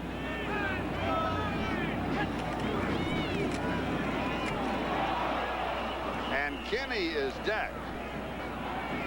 Lyndon King is the man who brought him down. And let's see where they'll spot the ball. They're going to mark it back at the 45-yard line. So it's going to be third down and 9. Now, even though Kansas City is on offense, a moment ago you were talking about the defensive secondary, and you were talking about Albert Lewis, and we talked about Duron Cherry. And Kansas City over the years have had very strong secondaries. Why does a team have one particular area that they're strong in? Well, you take a look at a team. They've had Barbaro and they've had Gary Green. The reason is that they find a successful formula for a particular position. They draft those type people and they plug them into a secondary or a linebacking core that will make that player successful. Almost pulled down in a one-hand grab by Wayne Davis, the rookie out of Indiana State. So it'll be fourth down, and that means that Kansas City will be kicking. Now that, just to carry that conversation a little further, that also applies to other teams, because some teams will have strong linebackers, some teams will have strong running backs, some have strong wide receivers. That's right. You can bet the New York Giants are looking for linebackers that fit the exact mold of Lawrence Taylor. They may not find one, but if they find somebody with the same physical attributes, height and weight, and try to find somebody with that kind of speed, they'll plug him into that exact situation and hope that he can become an all-pro as well. And then, of course, there is always the great exception. And you just saw him right there. Fair catch call by Lionel James, 5'6½", 170 pounds, out of Auburn, taken in the 5th round of the draft. And he is something very special. Today's game is brought to you by the United States Marine Corps. We're looking for a few good men. By the 1986 Volkswagens. It's not a car, it's a Volkswagen. And by Coors and Coors Light. Beers with a difference worth tasting. Here in Kansas City, the Chiefs are out in front of San Diego 38-13. Now just in from New England, 27-23. Cincinnati closing on the Patriots. Now the Patriots have to win to make the playoff. That's the way it's shaping up right now. Herrmann drops this one off to Anderson. Anderson makes a good move back inside and across the 20, the 21-yard line. A gain of 9, second down and 1. Bill Moss makes the tackle on Gary Anderson. Anderson was not in training camp, and I think coming out of the USFL, and I think one of the things that we've seen as San Diego is moving very quickly, and I'll come back to this point, we've seen it around the league this year. And this is Anderson taking the dump off. Good move. And heads for the sideline. Stops the clock. There's 13:47 remaining. Now you say, now why should he stop the clock? I'll tell you why, because they're down 38-13. You've got to start thinking about the clock even now if you're going to make that big a comeback. Right, they're going to their 2-minute drill already with 13 minutes left. First down at the 32-yard line. The Jets comfortably in front of Cleveland now by 20 points. Chicago out in front of Detroit by 20. Bears have been something else this year. Philadelphia by 3 over Minnesota. Here's Anderson, cuts back against the grain, and he'll get to the line of scrimmage, and that's about it. And it'll be second down and 10. Dave Lindstrom with the tackle. The point being is I believe that the players and the fans and everybody involved has said training camp is more important than we realize, because there was that talk everybody could get ready in 2 weeks. And those that missed training camp this year simply could not get started. Eric Dickerson is a great example. Anderson on the receiving end here, and he'll lose about 3. Dan Marino is another fun example. Yes. I mean, he has turned out to having another great year, throwing 30 touchdowns in this season, but struggled. You're right. At the beginning of the season, he did struggle. He missed the entire training camp period. And players would love to think they could go without training camp. Are you kidding? They'd have to come in and say, hey, coach, listen, I'll just come in the day before the game or a week before, and I can get myself ready. I mean, boot camp is something that you think is over when you get out of the service. You don't need it in the NFL. But I think it's becoming true that you do need that 6-week period. Herrmann, and the pass is complete to Wes Chandler, and Chandler steps out of bounds. Kevin Ross was there for the defense. Chandler presents a lot of problems for a defensive back. One, he has that amazing speed where he can go by somebody, but he also has the ability to stop on a dime, and very few receivers can do both. Here he just, you know, he goes downfield. It's a zone defense. He's a veteran receiver. He knows he can just find the hole in the zone, sit in it, and Herrmann gets him the football. Very smart receiver in Wes Chandler. 44-yard line, gain of 14, and a first down for San Diego. Herrmann a little high on the far side, and it is incomplete. Chandler, the intended receiver. And another problem that Chandler had, and you can see notice where the shadow is behind him. He was looking back right in the sun. Right, the ball comes from a shadowy area into the sun. It makes it difficult when it transforms from the dark area to the bright area. He's looking to a sun field, and forces him to take his concentration away, and he drops the football. So bring it back to the 44-yard line. Mark Herrmann has completed 24 of 44 for 241 yards. That's the good news. The bad news is he's been intercepted 3 times. And Anderson just pops loose up the middle and picks up the first down at the Kansas City 43-yard line. Deron Cherry with the tackle. When you're a safety sitting back in the middle of the field, the first read for a Deron Cherry is whether it's going to be pass or whether it's going to be run. There, Cherry made the decision to come up, fill the hole, made the decision very quickly, and made the tackle. Herrmann to Anderson. Anderson, he's really shown some nice moves in this ballgame. He's got so much ability. You know, there's a guy who you mentioned did not hit training camp, but with so much ability, really worked himself into the San Diego offense very early on after coming out of the USFL. Second down and 4. And here's Anderson to the 29-yard line, and he picks up the first down. He's getting a lot of in the middle of the field. The first read for a Deron Cherry is whether it's going to be pass or whether it's going to be run. There, Cherry made the decision to come up, fill the hole, made the decision very quickly, and made the tackle. Herrmann to Anderson. Anderson, he's really shown some nice moves in this ballgame. He's got so much ability. You know, there's a guy who you mentioned did not hit training camp, but with so much ability, really worked himself into the San Diego offense very early on after coming out of the USFL. Second down and 4. And here's Anderson to the 29-yard line, and he picks up the first down. He's getting a lot of work and a lot of quick work because the Chargers are in that 2-minute drill. They're moving it out. 38-13. fighting the clock, 11.5 minutes to go in the ball game. But with the, you know, it's almost strange to say it. I don't want to say it as a hype, but the Chargers are capable of getting right back into this offensively.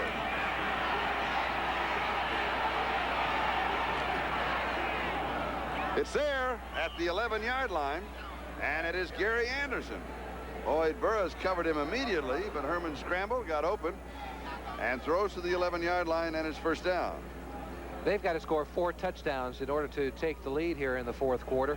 And you're right. We mentioned before they have so much firepower on the outside and the backfield. If there's any team in the NFL that can come back from this kind of a deficit, it is the San Diego Chargers. And they have not hit, you know, the long bomb, the 50 or 60 or 70-yarder for the touchdown. Anderson coming inside, and he goes to the 5-yard line.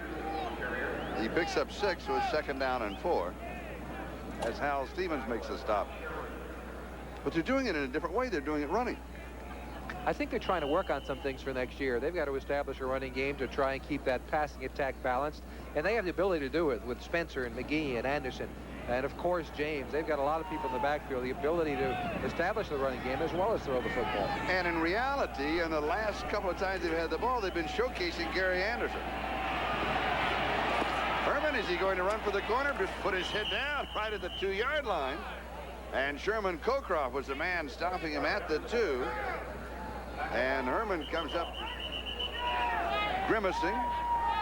So we'll have an injury timeout. Now again, the quarterback situation is that Joe Dufek could well come in for San Diego, and that's what we expect to see. And it's nice to be tough, and it's nice to be a quarterback that can get you that kind of yardage, but well, you don't want to lose your quarterback. No, you don't, but he doled out a little punishment as well. He hits Cockcroft. Cockcroft is down as well. Both players are down on the ground. You see Cockcroft's right leg getting rolled up on him, and Herrmann and both players are down on the ground. Now, Fouts, come on, Dan. Fouts is stretching. Again, he had, you know, the newspaper report, and which is true, is that it's a broken leg. But it is a broken fibia, which is a non-weight-bearing bone in his left leg, and he could play if necessary.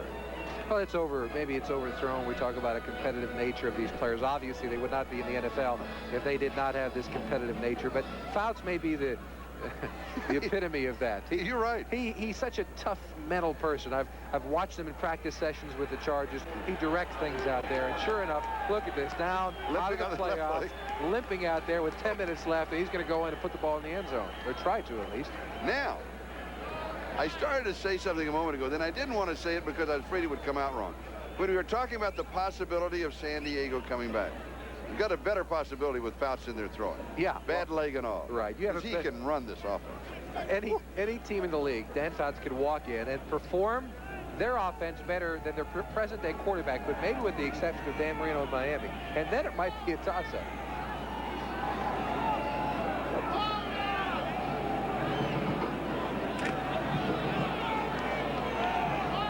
This is the 13th play of the drive that started back San Diego 12-yard line. 27 touchdown passes, 20 interceptions, 59% completion average, the numbers on Dan Fouts. He was a number 3 draft choice back in '73. Always makes you wonder about the first 2 in that draft. And he gives inside to Spencer, and Spencer pops back out with the ball and goes in for the score. So San Diego picks up 6 more. They're now up to 19 points, and they've got another point coming up. And Spencer, you know, doesn't have that much experience coming out of the USFL, and here's Fouts. Watch Fouts and watch his reaction on this play. Now he's going to stand back. He did his job. He handed the football off. But he gives the score. It's a touchdown. Hey. Let me go back to the bench and get myself warmed up again. Spencer from a couple of yards away. And here's Bob Thomas to attempt the point after Mojinko with the hold. And it's right down the middle. So now the score is 38-20. The margin is 18 points, and we'll be back with the kickoff. The news is that San Diego scored the touchdown. The bad news is that it took them more than 4.5 minutes And you look for the onside kick. It is tough. It is there. San Diego can recover it. They cannot get to it. Kansas City has it. San Diego said, no, they got underneath, and they did do it. It was first touched by Kansas City. As soon as the ball is touched by the receiving team, then it's a free ball. Then it does not have to go 10 yards. Let me tell you, sitting back there, number 89, Marsh, you know what he's thinking? Please don't kick the football over this side. In fact, Deron Cherry was the one who stepped up and touched the ball before it hit the 10-yard mark. And as you mentioned, Charlie, free ball for anybody. Once that happens, the Chargers come up with it. And Mike Gwendling, number 53, recovers the ball. So the Chargers do it at their own 46-yard line. And it's a first down. They trail now by 18. The combination comes out. They need 3 touchdowns. And Mark Herrmann is the quarterback. And the report is that he just had the wind knocked out of him, so he's back in.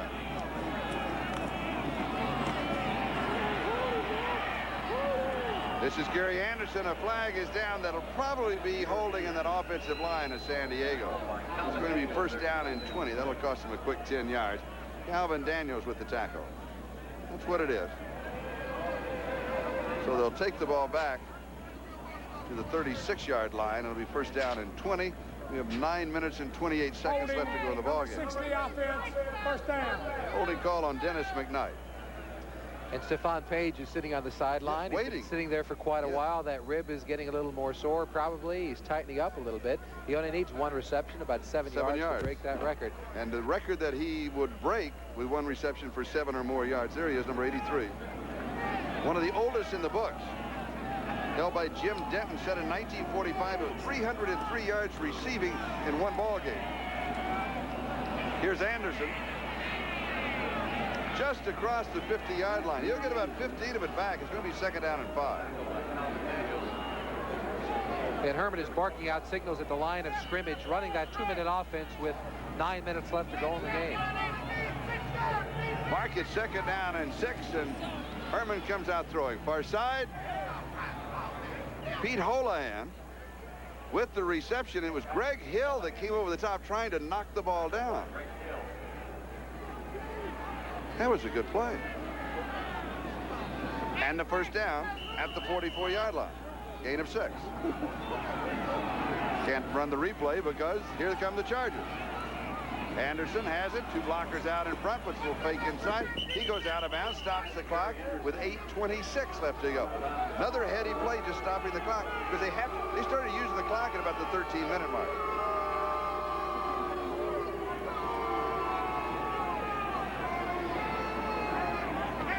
Close to 10 on the play. It'll be second down and 1.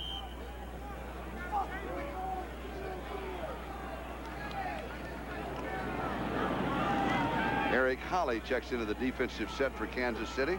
And here's Mark Herrmann. Anderson picks up the first down. He has a nice gliding style coming inside, doesn't he? He's a slashing runner. Very few people get an open, clean shot at Gary Anderson because he's a slasher. He always comes to a point and slashes just like a skier might do, down the slopes, never straight ahead. And here's Anderson on the draw.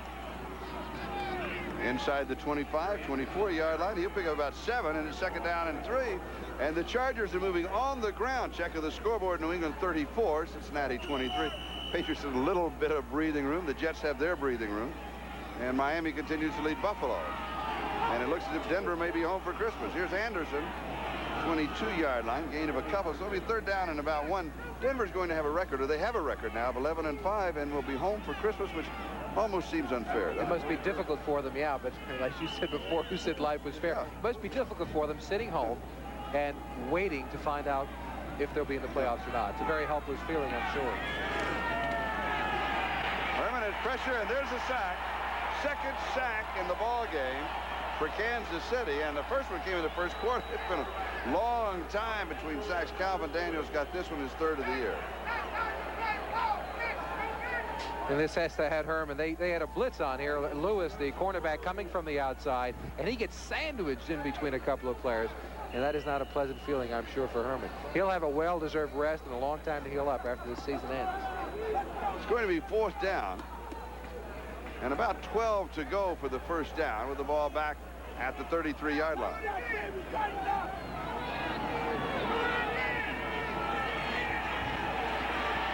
Blitz coming for the secondary. The pass, a battle for it, and it pops loose. Almost a simultaneous catch between Wes Chandler and Kevin Ross. And if you'd have had that situation, it goes to the offensive player, but Kansas City will take over and downs, but there's a flag. There's a flag back at the 45. Let's take another look. Now, Herrmann throws the ball up for grabs here. He knows that Chandler's running an out route, but not open whatsoever. And really, Chandler does a nice job playing the defensive back. Nearly comes up with the football on the sideline. Personal foul on the third reference number 50. First down. Meanwhile, Calvin Daniels gets hit with the penalty, and that was 4th down. Kansas City would have had the ball. They could have thrown to Stephone Paige. But now with the flag and the first down, the ball is at the 18-yard line, and San Diego retains possession. In penalties, San Diego 6 for 72, Kansas City 5 for 50, and we have 6:54 left to go in the ballgame.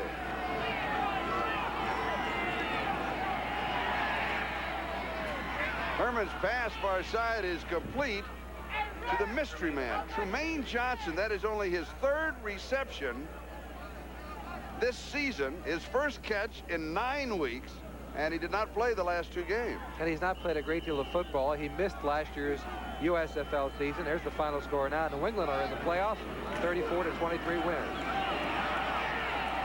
And here's Lionel James as he goes to about the 8-yard line. So congratulations to the New England Patriots. They are in as a wild card. It looks as if they will be playing the New York Jets in New York. And Miami, it looks as if, will be the champions of the East. And the 4th quarter, that's the last score we have. It's been that way for quite a while. And the Raiders are in. Miami. And Cleveland also. And Cleveland. I keep forgetting about Cleveland with at 8-8, our second record division champion. Lionel James, does he make it?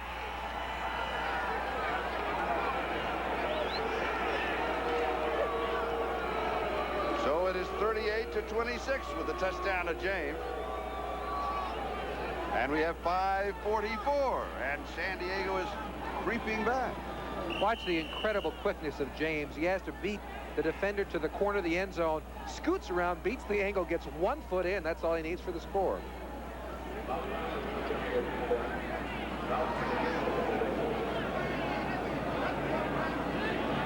Here's the extra point attempt, and it is good.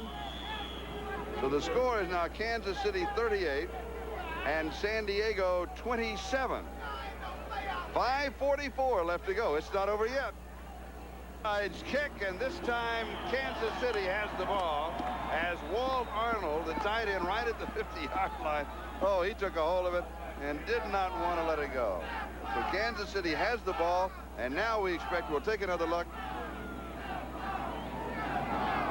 And that is a suicide squad when you're standing there trying to catch that ball, because you know you're fair game.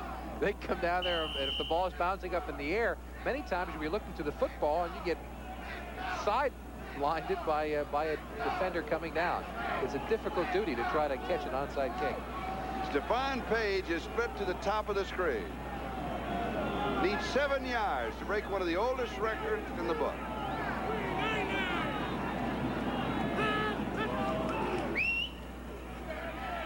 And there it is. All right, 11 yards.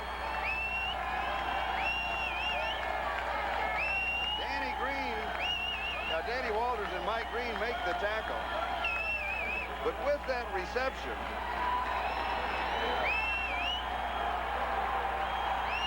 .311 yards. The new NFL one-game receiving record, breaking the record of Jim Denton, set in 1945 with the Cleveland Rams. And he knew it right away, too. Yeah. You could tell. Big smile came on his face. The only thought he had was to catch the ball and get upfield. Never mind getting more yardage. Don't come back to the football. Watch the smile break out in his face. I just be quiet for a minute. Just watch the smile. There it is. Oh, that's a great shot. That is a great shot. 38-yard line, first down. Bad ribs and all. Here's Carlos Carson on a reverse. Kenny out in front with kind of a screen block.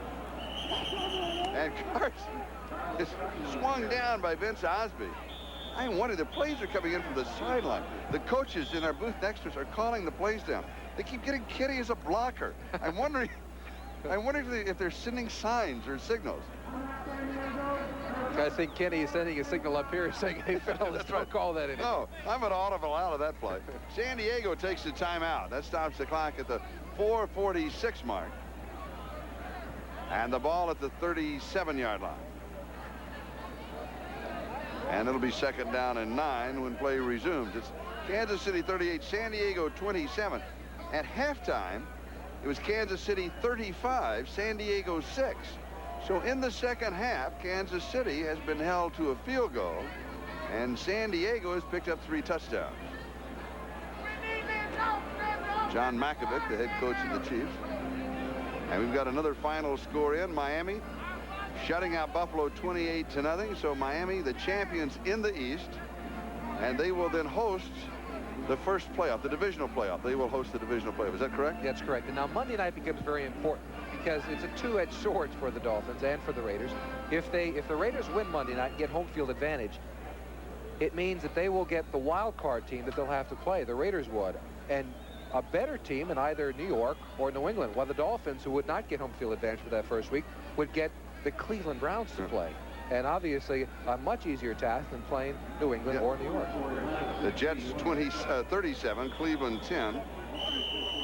And that last score came with 20 seconds in that ball game. So that one is wrapped up. Kansas City's passing offense, 343 yards. Blackledge, who started through for 143. Kenny, who came in to replace him when Blackledge had the injured hand, throwing for 200 yards. And Carson shows motion. 2nd down and 9. And here's Pruitt. And he is caught from behind by Woodrow Lowe. Woodrow just comes over the top and takes him down at the 38-yard line. So he'll lose a yard. It's going to be 3rd down and 10. And San Diego takes their 2nd timeout. Yeah, and it's a smart play. You know, no one says that you have to wait until the final couple of seconds to utilize the timeout. It's smarter to use it now. You might as well go ahead, save the clock as you go up top here. Now they need 2 touchdowns in order to go ahead in the football game. So to utilize the clock now with 4.5 minutes left to go. Smart play by Don Coryell and the San Diego Chargers. And the Chargers still have the 1 timeout remaining. Kansas City, for the record, has 3. And the other thing to always consider is that when you're on offense, you can control the clock. So the time is to call it now, and not wait. You're right. Now we don't let it get down to that 2-minute mark. Hopefully you can get it now. You can get something big and get closer, and then interesting things can always happen in the last couple of minutes of the ball game. But don't let it run down to there. Now, time of possession, you get a feeling that San Diego has had the ball most of the time in the second half. Well, they have. A little over 31 minutes. This is a complete ball game to 23 for the Chiefs. San Diego had an edge in the first half, but an even larger edge in the second half, I think. Yeah, during this 4th quarter, they took the ball with about 13 minutes left, drove down the field, got the onside kick. There you see the final score, 37-10. The Jets get the wild card. And Cleveland still the Central Division next Saturday, am I right? Next Saturday at 3:30 Eastern time, this information being passed on, the Jets will be hosting the New England Patriots in the wild card. That game is going to be on Saturday. That's a question mark. 3:30 next Saturday. All right. New England 34, Cincinnati 23. Is the Giant game then going to be on Sunday afternoon? They're not sure of that. There was some talk. The Giants said they might like to play Saturday night. So just kind of, we're a little bit of the rumor mill of the National Football League this afternoon. Yeah. Bill Kenny throwing in the pass is incomplete.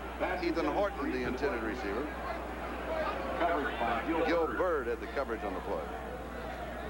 So now with the incomplete pass, the clock stopped at 4:33. Miami winning 28-0. They are the champions of the East. And Jim Arnold will be kicking.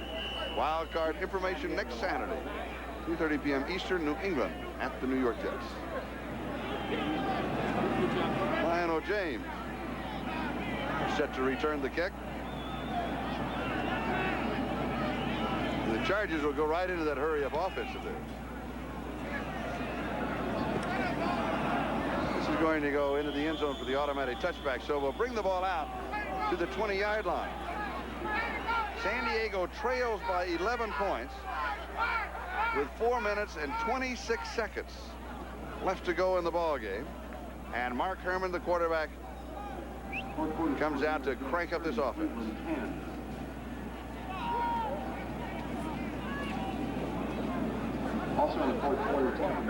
The sparse crowd has stayed here throughout the football game. I think they're enjoying watching Kansas City do so well here. And they've waited quite a while for Kansas City to play this well, and today, on the last day of the season, have performed very admirably. And a chance to see Stephone Paige set one of the great records in the National Football League. Herrmann has completed 30 of 41 passes, and this one is incomplete. Chandler had come back inside, and boy, there wasn't anybody that close.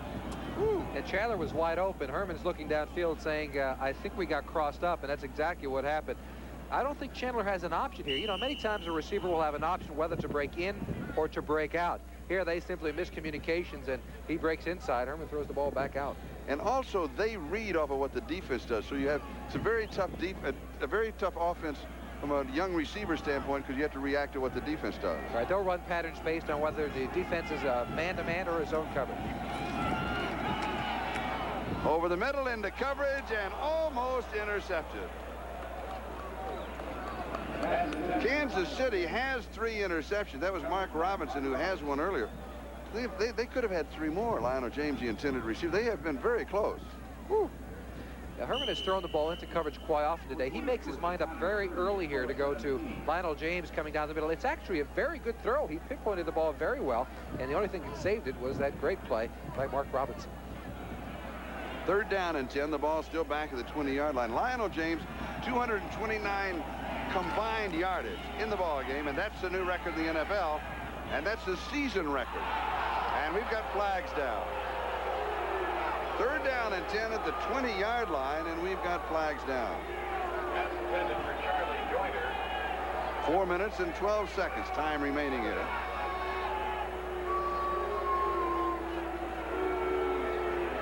Pass interference called against Kansas City at the 40-yard line, so it's a 20-yard penalty.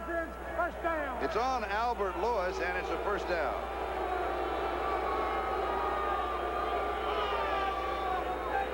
Albert Lewis gets caught with his hand in the proverbial cookie jar. He's looking back, though. You know, the interpretation of the rule is a very nebulous thing. It is. He was looking back, had his hand on the offensive receiver. And Lionel James goes to the Kansas City 47-yard line. So he picks up 13 and the 1st down.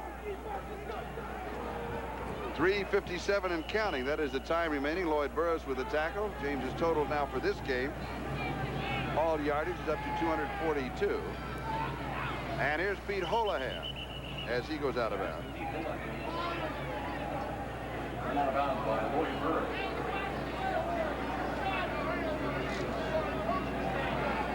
Now, here's a look at the score, but we keep talking about Lionel James and the record. Well, the record that he's talking about, he now has broken Terry Metcalf's record, and his combined yardage for the year is now at 2,535 yards. And he keeps adding to that record. I'm not going to bring that specific number up anymore, but that's the kind of record that he's had this year. Anderson with a fumble, back to recover. It was 2nd down and 1. And with the fumble, it's going to be 3rd down and about 4. So he'll lose 3 on the play. And the 2-minute drill continues for San Diego. They started it about a minute and a half in to the 4th quarter, going deep, and he just overthrows everybody. I think he was looking for Charlie Joyner perhaps to break behind the secondary, and they didn't. He wasn't able to do it. Yeah, well, again, that's an option by the receiver. He has the choice of either hooking up in the middle of the field if it's a deep zone, or going over the top if it's man-to-man, and they miscommunicated. Charlie thought he should hook up because there was a safety in the middle. Herrmann thought he was going to go over the top and try to break it for a big one.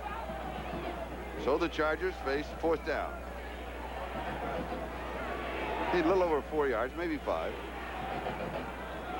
3:21 left to go in the ballgame. Kansas City 38, San Diego clawing their way from behind, now 27, trailing by 11. Herrmann with lots of time, scrambles, throws, it's there, and it is caught by Holohan, and it is a first down at the 30-yard line, a gain of 12, and the Chargers continue. Lloyd Burroughs, a strong safety, makes the stop, and I've got to believe that Stephone Paige is happy that he had that reception and the record the last time Kansas City had the ball, because they may not get the ball again. Sideline pass is complete to Wes Chandler, and he'll stop the clock at the 20-yard line and probably will pick up the first down. See where they mark the football. We've got 2:53 left to go. The Chargers will also have that 2-minute warning to rely on to stop the clock. And as you said, offensively, you're able to stop the clock anytime you'd like by simply throwing the ball out of bounds. There is the score. 2 touchdowns to win it. 2:53. It's possible. Oh, it sure is at this point. And San Diego's 1 out of 2 on onside kicks in the ballgame. Timing pattern, leaping catch, it's there. And it is Trumaine Johnson, his first touchdown of the year. That is only his 4th reception of the year. He has 2 in this ball game and a touchdown. Now, he's someone who did not have the benefit of a training camp, as we've mentioned earlier. But here it's just pure physical ability, leaping ability. As I said earlier, when the ball's in the air as a receiver and defensive back, you have to have enough confidence to think, hey, this ball's mine. I don't care who's going to come in front of me, it's mine. And there Trumaine Johnson proves it. He goes up and takes the ball away from the defensive back. Touchdown, San Diego. And Bob Thomas to attempt the point after. It's now 38-33. It is good. It is 38-34. The Chargers trail by 4 points.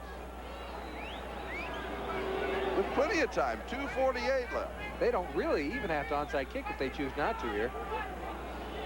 But I get the feeling they'll go for it. Well, They've gone for 2 in the past. No, I agree with you, except for one thing, because then you're turning it over to your defense, and the defense is not that strong.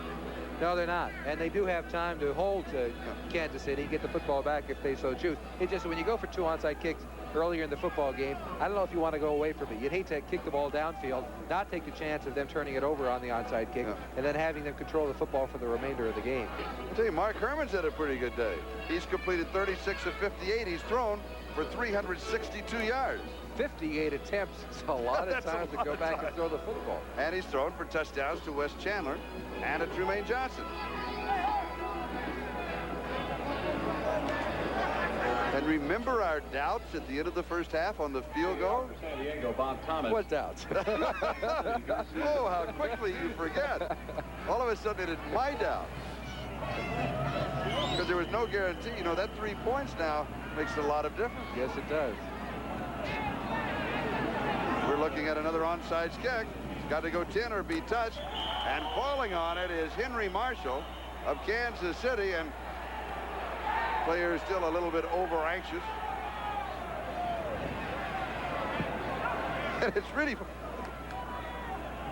Marshall fell on it about the 48-yard line. And as he did, Pete Holohan came down to see if he could wrestle the ball away. Meanwhile, about 4 players continued about 5 yards down in a pushing and shoving and falling contest, but the ball was 5 yards away. Well, there is the question we raised at the beginning of the game.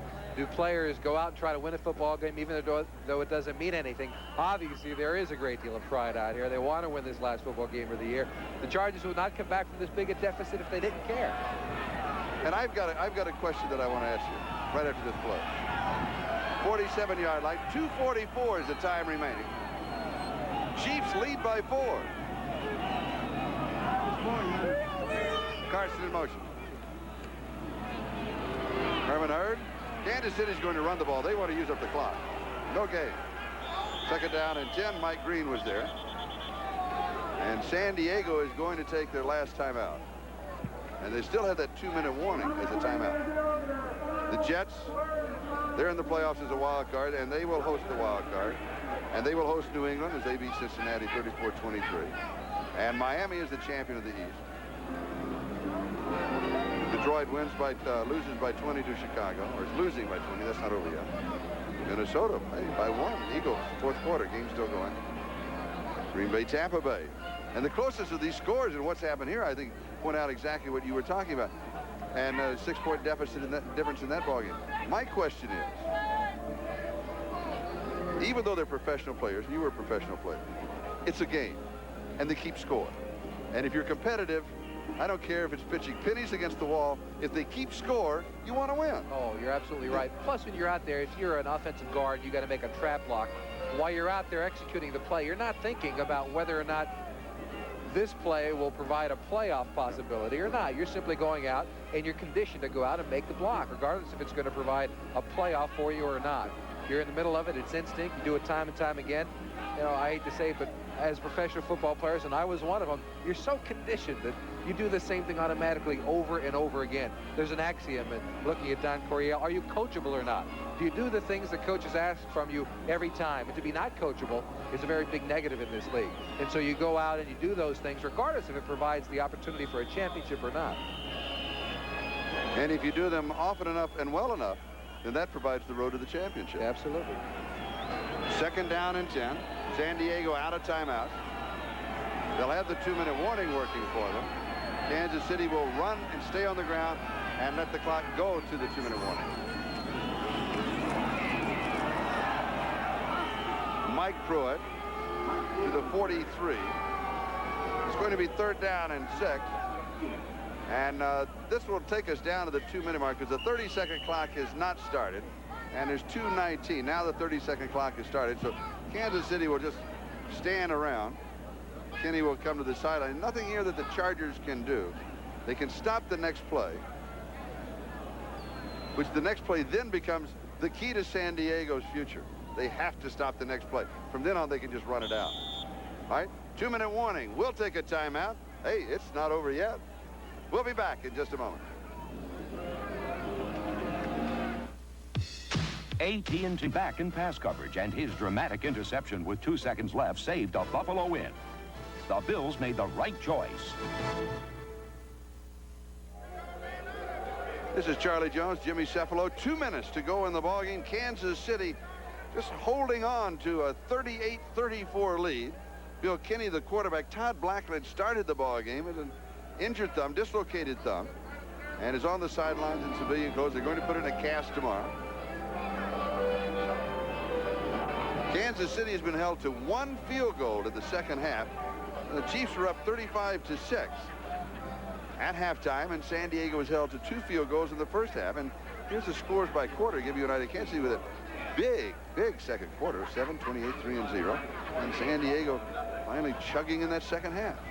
And Stephone Paige, he owned that second quarter, didn't he, for Kansas City? That's when he really made the run at the record, more than 200 yards, 259 actually in the first half alone. 3rd down and 6. If the Chargers have a chance, they've got to stop Kansas City here. Oh, it's close. Ever so close. And I believe that Mike Pruitt did it for the Chiefs. Kansas City, the team without a running attack, needing 6 tough yards against a defense that knows that they have to run, picks up 7. And now Kansas City can simply run out the clock because the Chargers can't stop it. Now, here's a veteran for you. He knows exactly what the situation is. He knows exactly where he has to get for the first down. And he's crawling, scratching. You know, I got a lot of respect for somebody like Mike Pruitt. Been cut a couple of times. A lot of pride because he was an all-pro player. Yet, it comes out of him. It's what we said before. It doesn't matter if it's a championship on the line. You simply go out and you do your job. And now the Chiefs, all they have to do is fall on the ball and let the 30-second clock run and let the game clock run. The Chargers cannot stop it. The Chargers with a gallant effort. Who would have thought? And they didn't play that well in the first half, offensively or defensively, but they came back in the second half to make a game of it. So a good finishing story for both teams. Yeah, I think they can both go home and with a little bit of pride, saying that they've got a good foot up on next season. They know that the coaches will be back next year. The programs will continue for both teams.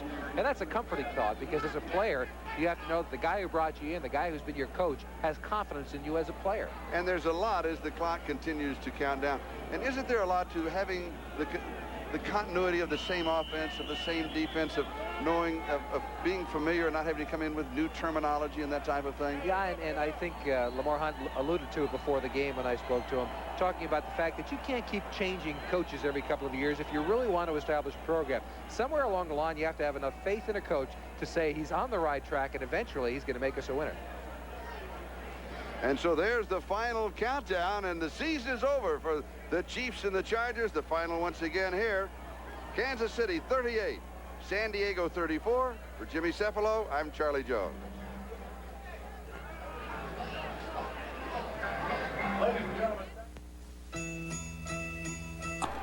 Well, the temperature was a bit better than it had been this past week in Kansas City. At kickoff time, it was in the mid-40s, and it had been a lot lower than that. And the wave from Stephone Paige as he sets a new NFL one-game receiving record, breaking one of the oldest records in the book. It was set by Jim Denton back in the year of 1945. And now stay tuned for Bob Costas, the NFL Budweiser Report, right after these messages from your local. First quarter at Arrowhead Stadium. Todd Blackledge, 56 yards to Stephone Paige. It was just the beginning for Mr. Paige. He'd wind up catching passes for 311 yards on the day. That breaks a 40-year-old NFL record.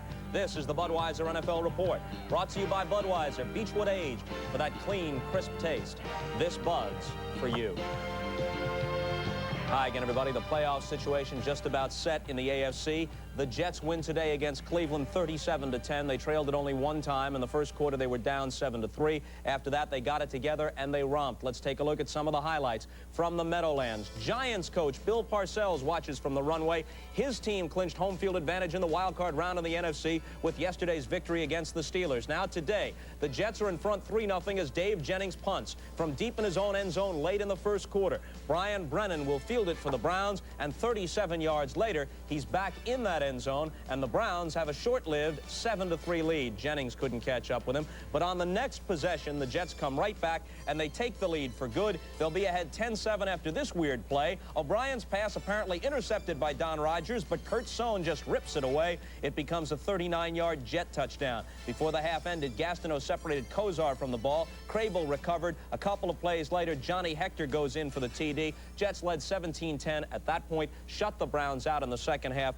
and they win it 37-10. And with that victory, they not only become the wild card team, but they ensure themselves a wild card advantage, home field advantage in that game against the New England Patriots this coming Saturday. That game will be seen on NBC, beginning with NFL 85 at 3:30 this Saturday. The kickoff is at 4 o'clock from the Meadowlands. The Patriots at the Jets. The Patriots put themselves in as a wild card team, finishing at 11-5 by beating Cincinnati 34-23. Let's go to Foxborough for some highlights. Julius Adams, age 37, 15th year with the Pats. Final game before the home fans. They acknowledge him, as do his teammates. Now, with the score even at 3 in the first quarter, Tony Eason with the play-action fake and the textbook bomb to Stanley Morgan, who has caught plenty of these in his career. 50 yards for the touchdown. Eventually, they go up 20-6. Then in the third quarter, Boomer Esiason rallies the Bengals, fires this one to the electrifying rookie Eddie Brown out of Miami. It becomes a 33-yard touchdown. A Jim Breach field goal brings them to within 20-16, but then Craig James takes this lateral, and that's what it is. Officially, it's a run, not a pass. 12 yards for the TD, and there's Irving Fryer leading the cheers along the sidelines. He's a demonstrative young man. A little bit later, Robert Weathers had a 42-yard touchdown run for the Patriots. They wind up winning at 34-23. James carried 25 times for 142 yards. That's a career high. New England at 11-5 in the playoffs. Miami is the champion in the AFC East. They get a first-round bye. They beat Buffalo 28-0. Mark Duper was ejected during the first quarter after a scuffle with rookie defensive back Derek Burrows of the Bills. So the Dolphins did it without them. Their 7th consecutive victory. Bruce Hardy makes the catch on this 19-yarder. It completes a touchdown drive on their first possession in the first quarter. Then in the second period, they go up 14-0. It's Marino to Hardy again. This one is a 5-yarder. And this play in the second quarter illustrates why the Bills wound up at 2-14. Joe Cribbs on 4th and inches could not get the first down. The Dolphins take over on downs, and they wind up this year With a record of 12-4 for the regular season, Buffalo was guilty of 6 turnovers today. Marino finishes the regular season with 30 touchdown passes. That's the top mark in the league. Last year, of course, the record 48. Got off to a slow start following a holdout this season, and Duper was missing with injuries. When he got back to form that tandem again with Clayton, Marino got hot, and so too did the Dolphins. Now, here is the playoff situation. As we have told you, New England plays at the Jets Saturday in the wild card game. Miami gets a bye, and Cleveland, with their record of 8-8, is the champion in the AFC Central. Cleveland will be playing at Miami in the second week of the playoffs. The wild card winner, either the Patriots or the Jets, will play at the Raiders in the second week of the playoffs. Now, tomorrow night, the Raiders play the Rams. If the Raiders win that game, they ensure themselves home field advantage throughout the AFC playoffs, in which case a Miami-Raider matchup down the line would take place in Los Angeles. If, however, the Rams beat the Raiders, then home field belongs to Miami in that possible AFC title game confrontation with the Raiders. And it's interesting to note that 12 of the last 15 Super Bowl champions have had home field advantage throughout the playoffs. We'll be back with more as the NFL Report, Budweiser NFL Report, continues. This Bud's for all. Games in progress. Dallas leads San Francisco at Candlestick 7-0. 1-yard pass from Hogaboom to Doug Cosby. If Dallas wins and the Rams lose tomorrow night to the Raiders, Dallas has home field advantage in the NFC playoffs if they have to go against the Rams. A Ram victory tomorrow night gives them home field against everybody in the conference, except, of course, the Chicago Bears. San Francisco's situation, this game is even more important for them. If they win, they're a wild card, and Washington is out. San Francisco plays at the Giants on Sunday. If San Francisco loses to Dallas, they're eliminated, and it's Washington at New York in the NFC wildcard game. Indianapolis scored a touchdown a moment ago. They lead at home in the first against Houston, 7-0. Chicago beat Detroit today. The final score in that one, 37-17. The Bears wind up 15-1. A moment of levity in that game when Refrigerator Perry picked up a fumble and rambled 59 yards with the return. He was caught from behind, but the 300-pounder flashed some speed on that occasion. Minnesota and Philadelphia still in progress at Minnesota. The Vikings have the lead in Jan Stenerud's final game in the NFL, 35-34. In the game you have just watched, Kansas City led 35-3 at one point. The Chargers with another of their great comebacks, but they fall just short, losing 38-34 for Stephone Paige. 8 catches, 311 yards. It breaks the single-game reception yardage record, which had stood since 1945 when Jim Benton of the Cleveland Rams had 303 yards in receptions. The Rams quarterback, they were in Cleveland then, was a rookie named Bob Waterfield back in 1945. Green Bay beats Tampa Bay 20-17. Tampa Bay finishes 2-14. The Packers finish even at 8-8. Tampa Bay has the first pick in the next NFL draft. Atlanta wins at New Orleans. The final score there is 16-10. Atlanta's Gerald Riggs rushed for 158 yards. Marcus Allen will need 84 tomorrow night to overtake him for the season's rushing championship. We'll be back.